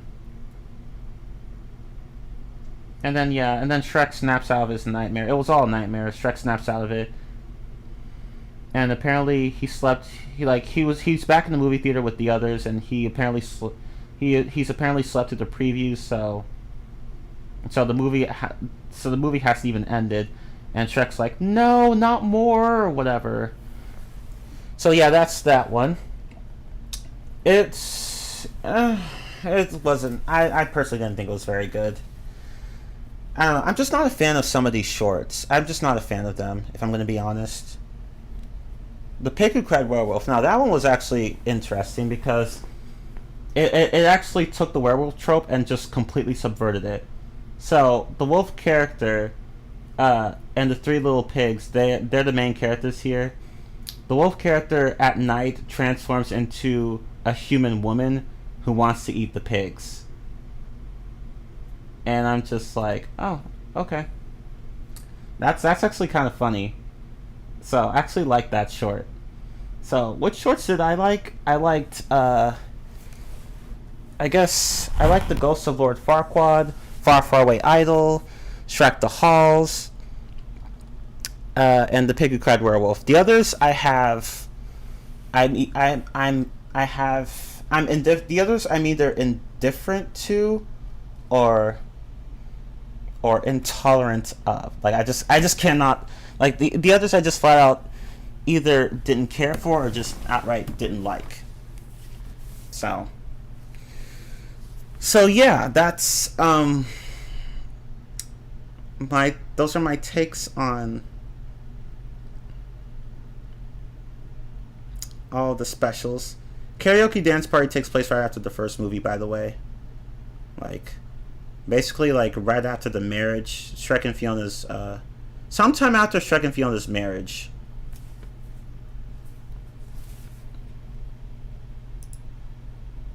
But yeah.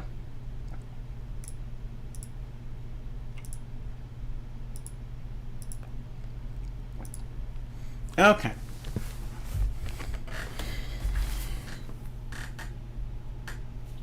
So now let's do...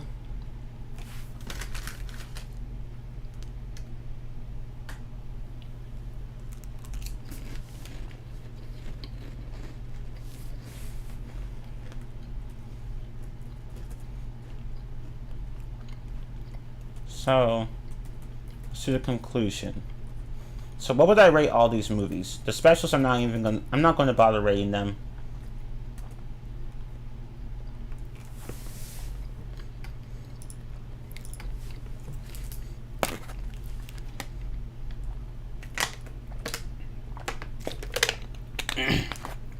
Sorry, I needed to drink water.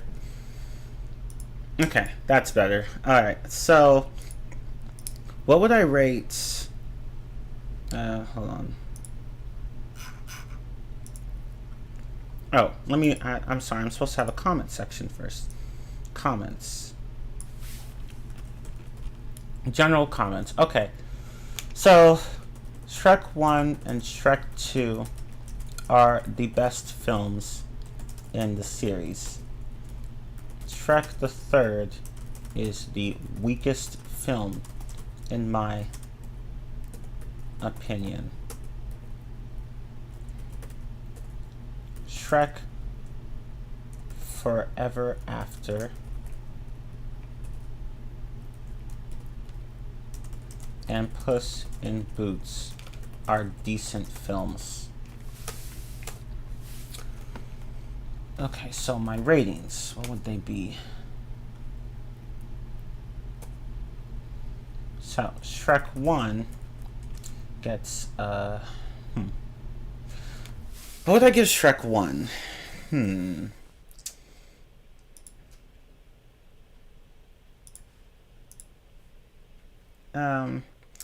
I'd give it a...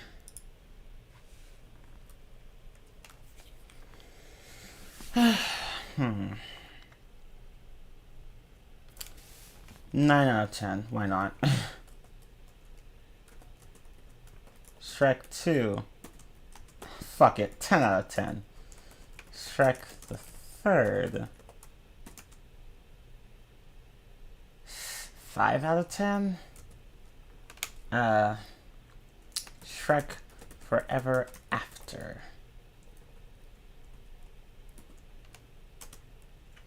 Oh.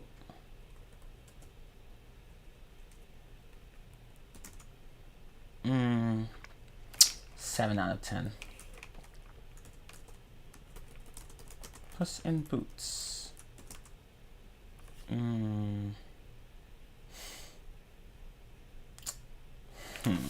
What should I give that one? I'm sorry, but I'm just not a fan of the story in Puss in Boots. I guess I'll give it... I don't want to give it less than 7.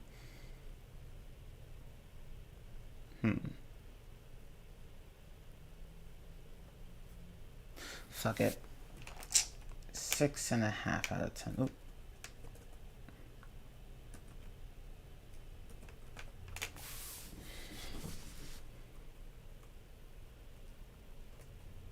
Fuck it, 6 out of 10. I'm sorry, but I just liked Forever After more.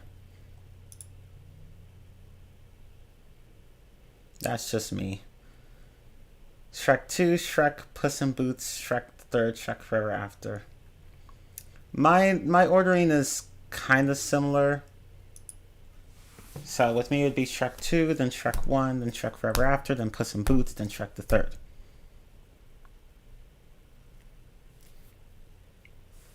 But But yeah, Shrek the Third is definitely would be at the bottom. Shrek 2 would definitely be at the top. Everything else is variable. Well, Shrek 1 and 2 being at the top. Shrek 2 especially. But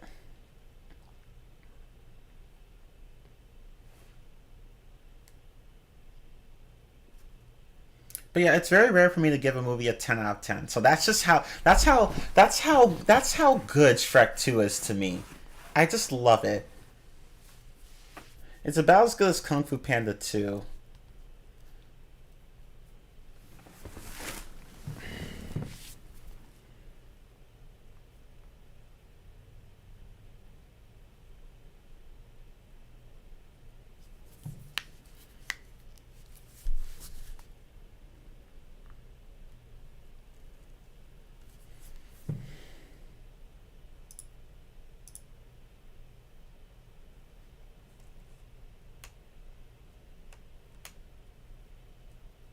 Shrek the Third, 5 out of 10. Shrek Forever After, 5.5 out of 10. Puss in Boots, 7 out of 10. Shrek 2, 9 out of 10. Shrek 1, 8.5 out of 10. Fair scores, fair scores. Also, here's my rating of that Puss in Boots spin-off movie. 7 out of 10. Oh, okay. I think you already rated the others. I don't remember, though. Yeah, you rated Shrek the Third as a 3 out of 10, Thomas. And Shrek Forever After as a 5.5 out of 10. What did you rate the first two? I don't even know. Oh, I forgot to mention the musical. I feel like Kung Fu Panda 2 and Shrek 2 are neck and neck for the best DreamWorks movie. I agree. And also the first two How to Train Your Dragon movies. I haven't watched those. I did order them. They should be coming in tomorrow, so I will definitely start watching those. Along with the Despicable Me movies, because I have those now. For those of you who are in my Discord server, you know that I recently got the first 4 movies of the Despicable Me series. So all the movies except for Rise of Gru. So I have 1, 2, 3, and then Minions. But anyway, yeah, I ordered How to Train Your Dragon as well. So I should be getting those tomorrow. Well, technically today, since it's past midnight, but whatever. So I even ordered the specials. I ordered the 3 movies and the 5 specials. So I will definitely be watching those. Though the only things I'll be watching are the specials, the movies, and the deleted scenes. That's really all I'm going to watch. Not going to bother with anything else. So I don't have time to watch everything that those DVDs have to offer. I barely have time to watch the shit I have now. But, yeah. I forgot to mention the musical. What would I rate the musical? I would give... Oops, shit, wrong window. I would give the musical...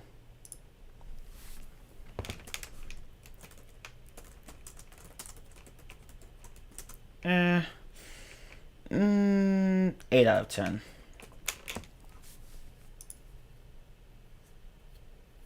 So, 8 out of 10. Not as good as the movie, but very close. The original movie, I mean, the first one. Anyway, yeah, so for me it would be Shrek 2, then Shrek 1, then Shrek the Musical, then Shrek Forever After, then Puss in Boots, and then finally Shrek the Third. Overall, though, the quality of these films is you know, it's not inconsistent. It's not too inconsistent. It's not very consistent, but it's not very inconsistent either. It's like in the middle. So what do these average out to be? Let's see. Okay, so 9 plus 10 plus 5 plus 7 plus 6 plus 8 divided by... Oops. Let me not do that. Divided by 6. God damn it. No, you idiot. Oh my god. Hang on.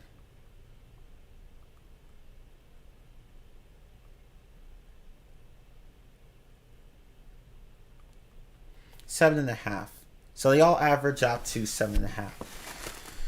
That's actually a good score.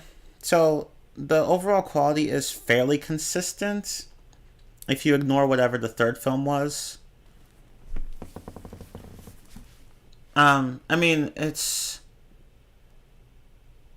I don't I'm not sure how I'd say Kung Fu Panda is overall more consistent in terms of quality, but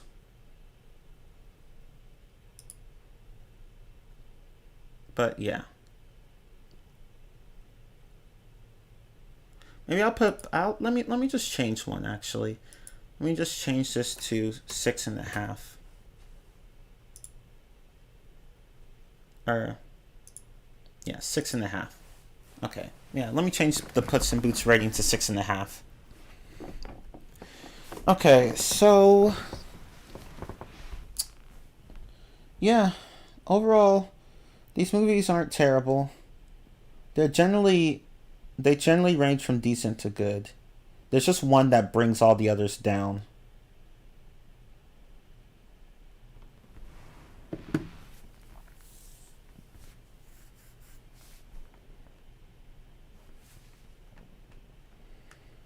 That being Shrek the Third, of course. But that is going to be the end of this rant stream.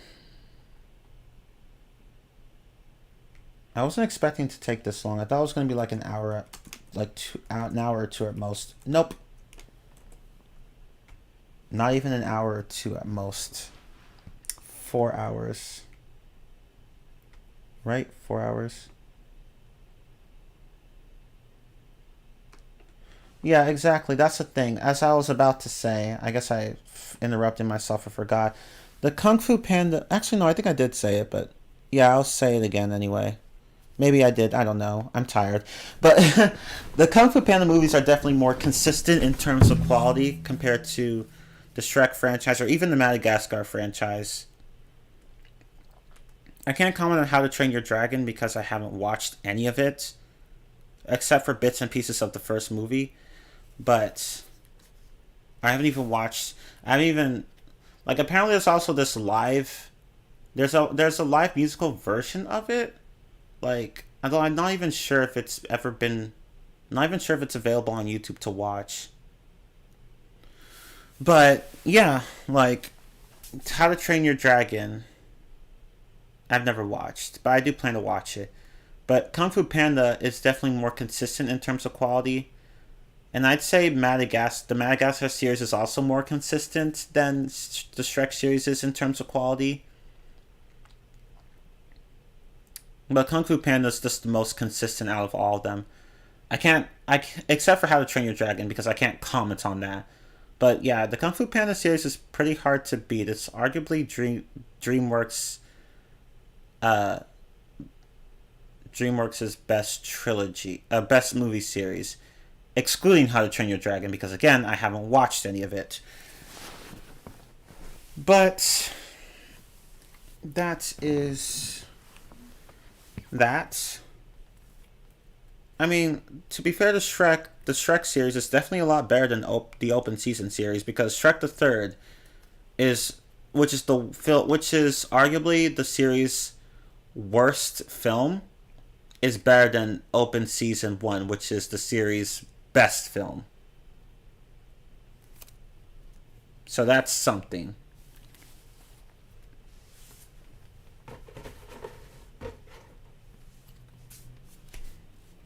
At least all these are better than, say, the Troll series. Yeah. Trolls, I mean, I like the series, but yeah, I do agree that it has problems. It has problems. Particularly the second film. The second film does some things better, but also does some things worse. And it has a similar problem to the plot of the sequel of Jumanji, the video game, where you just repeat an entire plot point from the first movie, and it ends up being worse in comparison and in execution. So, yeah, that's really saying something. You'd still rate the first open season over Shrek the Third, really? I guess that's fair. I guess that's fair. I guess that's fair.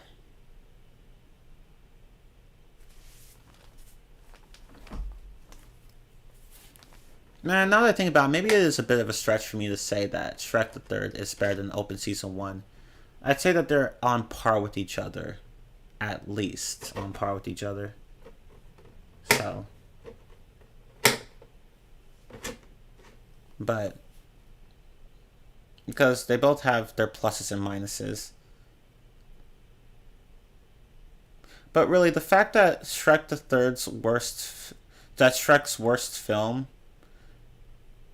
like, it would technically be better than most of the open season movies. That's just saying something, honestly.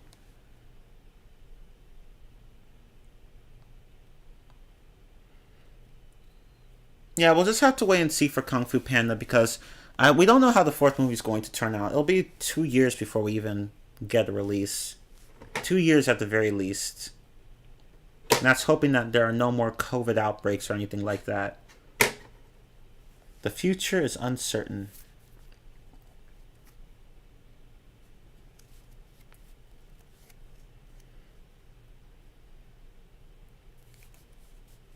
But yeah, that is the end of this rant stream.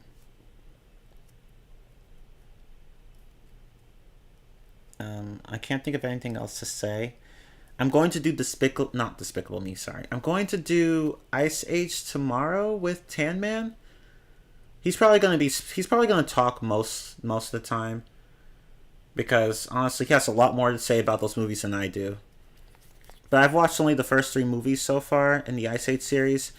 I will say that out of the first 3 movies, I can't comment on the 4th and 5th. I'm going to watch those later. I'll watch the 4th after this rant stream, and I'll watch the 5th tomorrow before the rant stream.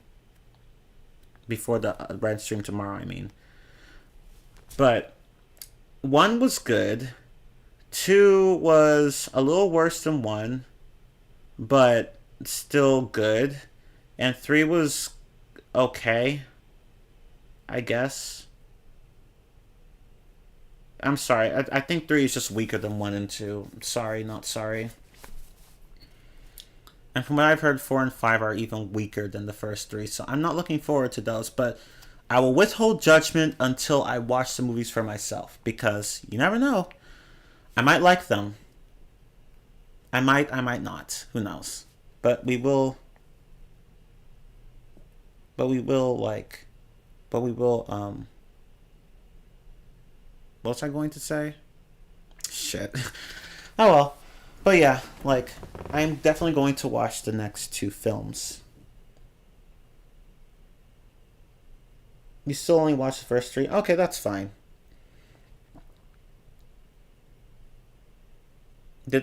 So when was the last one even created? I want to see. Ice Age series.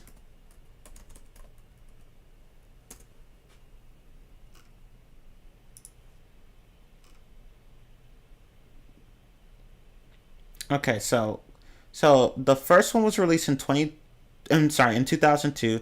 The second one was released in 2006. The third Ice Age was released in 2009. The fourth was released in 2012, and the fifth was released in 2016. Okay, so interesting. All right. Oh, there's a spin-off film? Oh yeah, now I remember. I remember hearing about the spin-off film. Though I can't even remember what. Oh yeah, of course. Yeah, there's a spin-off film apparently. How long is it? 82 minutes.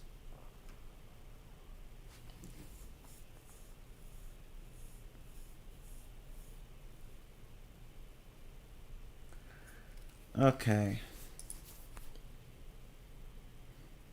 I don't even know how. I don't even think I can watch it. Well, we'll have to see because I don't know. I'd have to look on Amazon. Let me look on Amazon really fast. Let's see if I can. It's probably not available on Amazon, but let's see.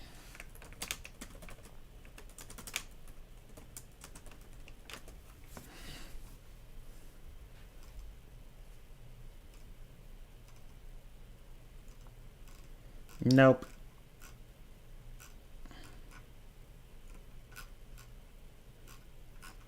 How are you even supposed to watch it? Like, how does that work? Maybe it's available somewhere else? Oh. It was released as a Disney Plus original film. Oh, okay. That's why. I'm dumb. I didn't see the part where it said Disney Plus. Yeah, it's a Disney Plus film.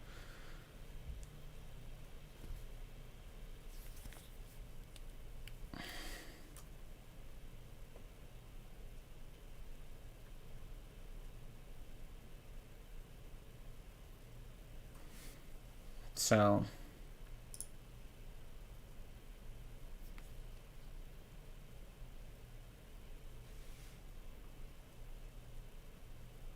you remember enjoying the third Ice Age movie? Oh, okay. I enjoyed it. It's just that I thought that the first two were better. But that's just me. Yeah, there's a spin-off movie with Buck Wild. I thought I had heard of this movie, but apparently I think I was thinking of something else. But yeah, there's a spin-off movie with Buck Wild, and yeah, from the Wikipedia says that the film received very poor reception, very poor. Yeah, it just had very poor reception. It received very poor reviews, very poor scores. I mean, but I can't even watch, like, I don't have Disney Plus, so like I cannot even watch it unless I do a Disney Plus trial. Can I do that? Do they allow trial periods?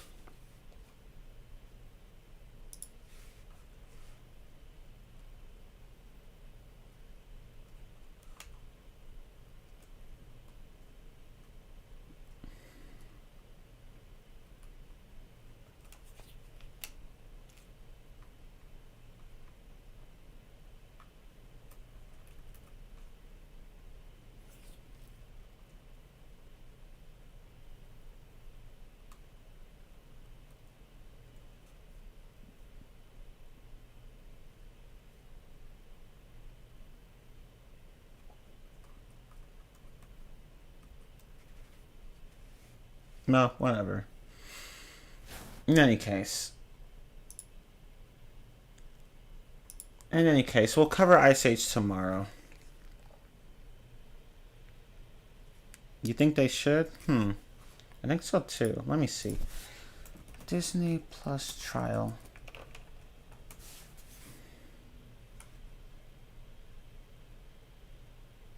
Oh, no, you can't, apparently. Shit. I think it was an option before, but apparently they cut it out. I guess I can have a trial. I can just buy a month and then try it out. I guess that's fine. I've been meaning to watch a Tangled series anyway, so I guess that's fine.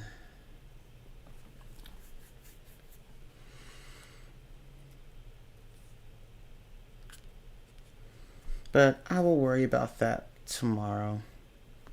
Let's see if I can try to squeeze in 2 movies tomorrow, because I still have to watch Ice Age 5 and that spin-off movie with Buck Wild, as well as 4, which I will watch right after this rant stream.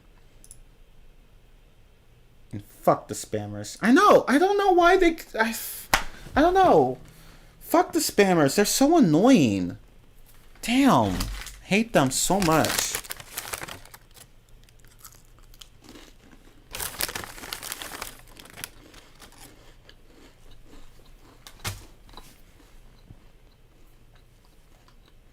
Oh, you should be able to be here tomorrow? Okay, cool. Yeah, I definitely want to hear your opinions on the first 3 Ice Age films. But yeah. That's it for this rant stream. Let me just stop recording. Okay. But yeah, this was fun. So yeah, I did my homework. I watched all the movies, watched all the specials. I did everything. So yeah, and I bought it with Blu-ray. The reason I buy the Blu-ray editions is because they come with digital codes, so I could have like a digital copy, so I could watch these movies anywhere. So that way I don't have to always have a Blu-ray player or whatever.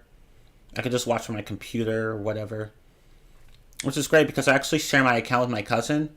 So I gave her my account information yesterday, so now I made her a profile, so now she has access to all those movies too.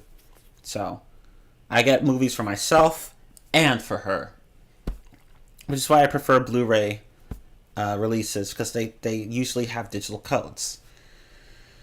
They cost a bit more, but it's fine. They still don't cost that much. But yeah, time for sleep. In any case, thank you all so much for watching. I'm going to go and watch Ice Age 4 now after a bit of rest. I shall see you guys tomorrow for the Ice Age Rantstream. Until then, I'm Miller15, and thank you all so much for watching. Deuces and goodbye.